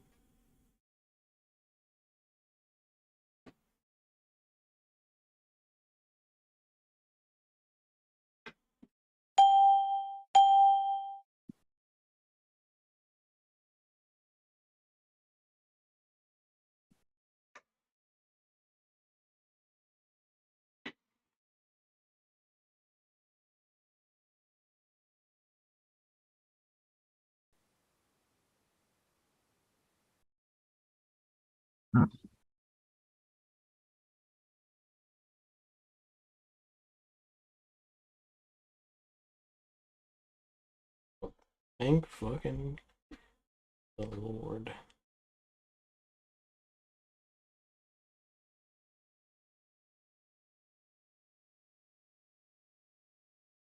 Those Chevron puts are back in the money. Or Chevron calls, I mean. Damn, that kind of sucks though, because I kind of backed out of all of my options positions this morning, except for the Chevrons and Party Cities. And I kind of fucked myself. I mean, it was good cleaning up those Amazons, but getting out of those apples would have been about big.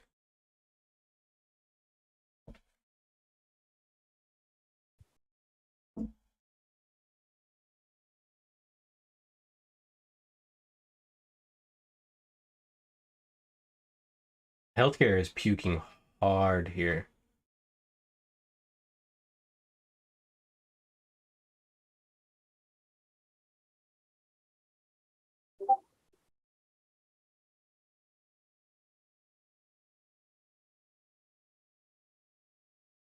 Oops. That's one minute.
Amazing how BTC and Alt are lagging behind this.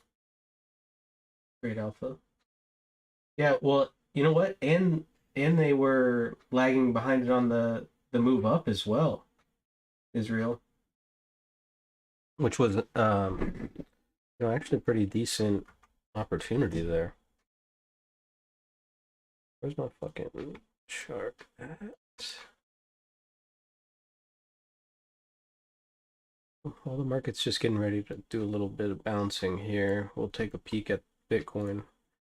But I mean, you can see like these are all old levels. I just left them on because we hadn't been up here in so long. But I mean, it really just, for the most part, like moved up, moved into it, moved up, moved into it, moved up, traded it, and then now it's kind of like these were our big levels that we got to stay above, and so we kind of traded back down to this lower one. So I think, as long as the market stays above like this 2736, Bitcoin has good opportunity to trade back up into this, and this is where we balanced before, right? So long ago. The same areas, so makes sense how it's trading now, at least.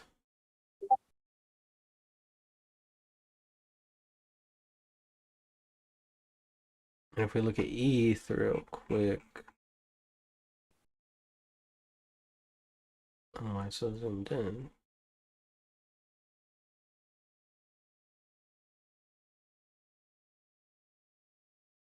But ETH was what I was looking to get in, and I mean, it just took off right from the same spot that we had marked from before, where we had been at so long ago. So it's pretty, I mean, I didn't trade it, but it was probably a pretty easily traded thing. And I mean, it just fucking went straight up.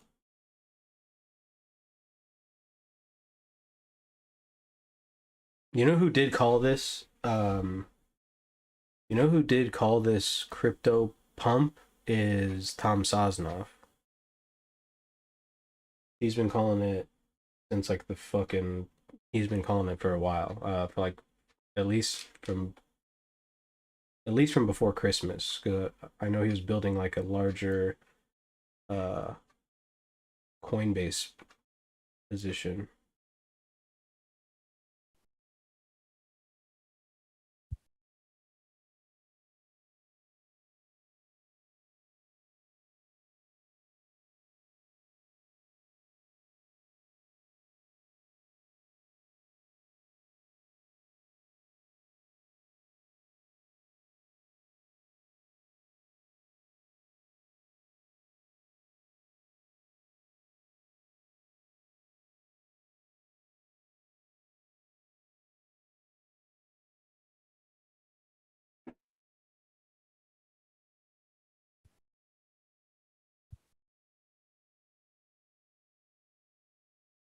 Yeah, buyers are trying here.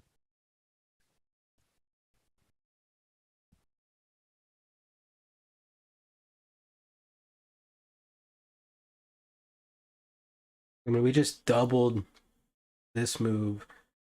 I wouldn't get convinced of any upside until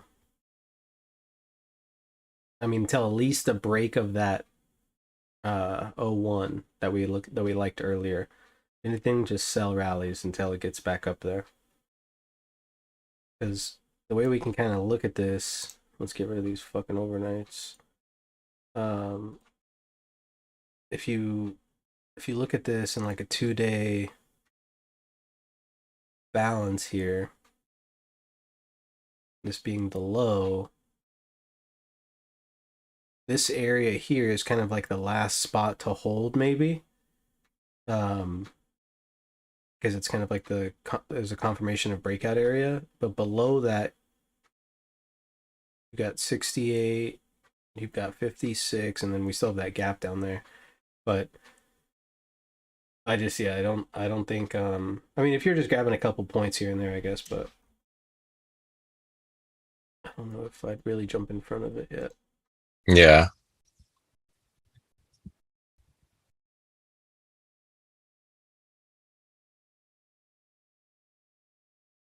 I mean, with E period opening up, if E period comes back up to here, we'll have at least value moving from lower to higher, short term, but that still doesn't give us any confirmation of anything.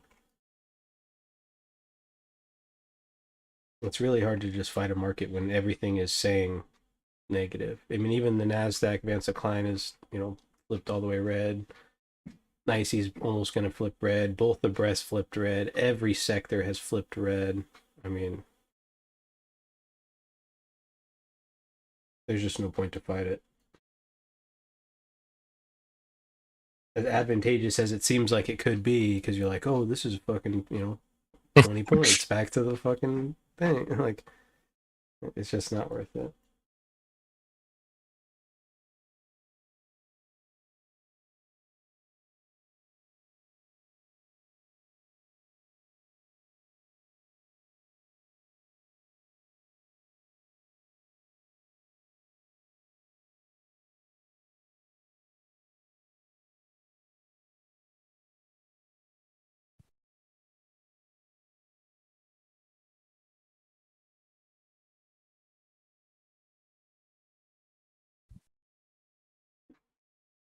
We do have another Fed speaker coming up, I think, at 12, and then another one at 1. You see the new electric Corvette that General Motors announced today? No. Yeah.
If they get above 82, you might get a little bit of a short covering rally.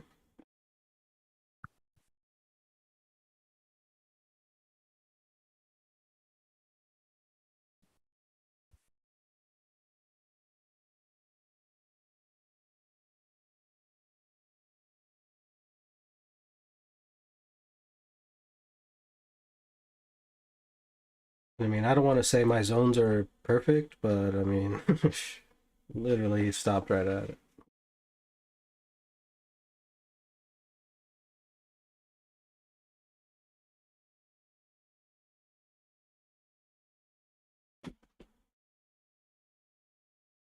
Yeah. I guess people have to buy, right, in order to sell, right? Yeah, well, people got to take profit. Well, if they take Mm-hmm. profit, they got to buy it back. Yeah. Yep.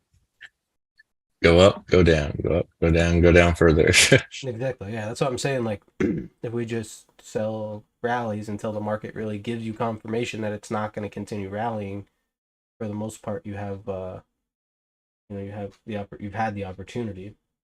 Now, we did just get in this zone down here, which is kind of an area. I mean, I'm not saying this low is going to hold. It doesn't look like it is, but this area here, if we start to see the tempo start to slow, we have it marked because we liked it for a pullback yesterday to buy, never got the pullback, and now, here we are kind of in that area. So if we start to get slow tempo and the market, starts to kind of flatten out, there is some opportunity that we get retracement back to the mean if the market gets a little bit too extended on the downside, which is typically what happens, right? That's how an auction goes. You auction up and then eventually it runs out, then you auction down, eventually it runs out. Sometimes it gets too extended, you get short covering rallies or liquidations, so pretty much pretty standard. Now we've got 61 contracts on the low tick.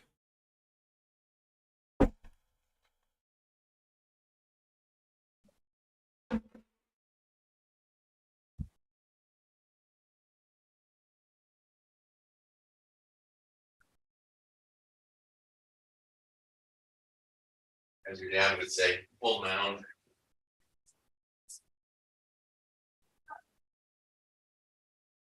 Yeah, 200. More selling.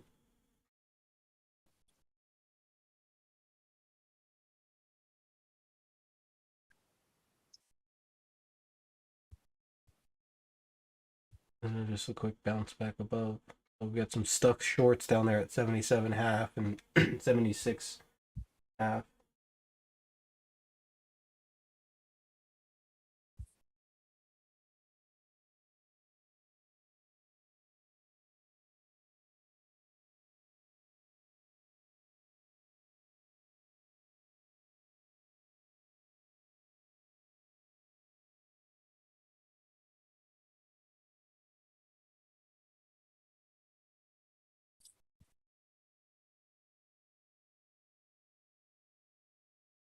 Well, I'm gonna go ahead and jump off, guys. I'm gonna get some lunch. I do think there is some opportunity from here. If this thing starts to flatten out, I think that there is some opportunity to catch this thing back all the way up to 95. But if not, if it doesn't start to hold, and these rallies look weak, and we don't get any real like confirmation, right? And I'm looking at the tick really to give me some confirmation that buyers are serious. And if the tick can't even climb above 0, there's no reason to try to get ahead of that, right? Or get in front of that, excuse me. But other than that, you guys have a wonderful day. Make sure that you are managing risk and sticking to your trade plan. And I will see you guys all tomorrow.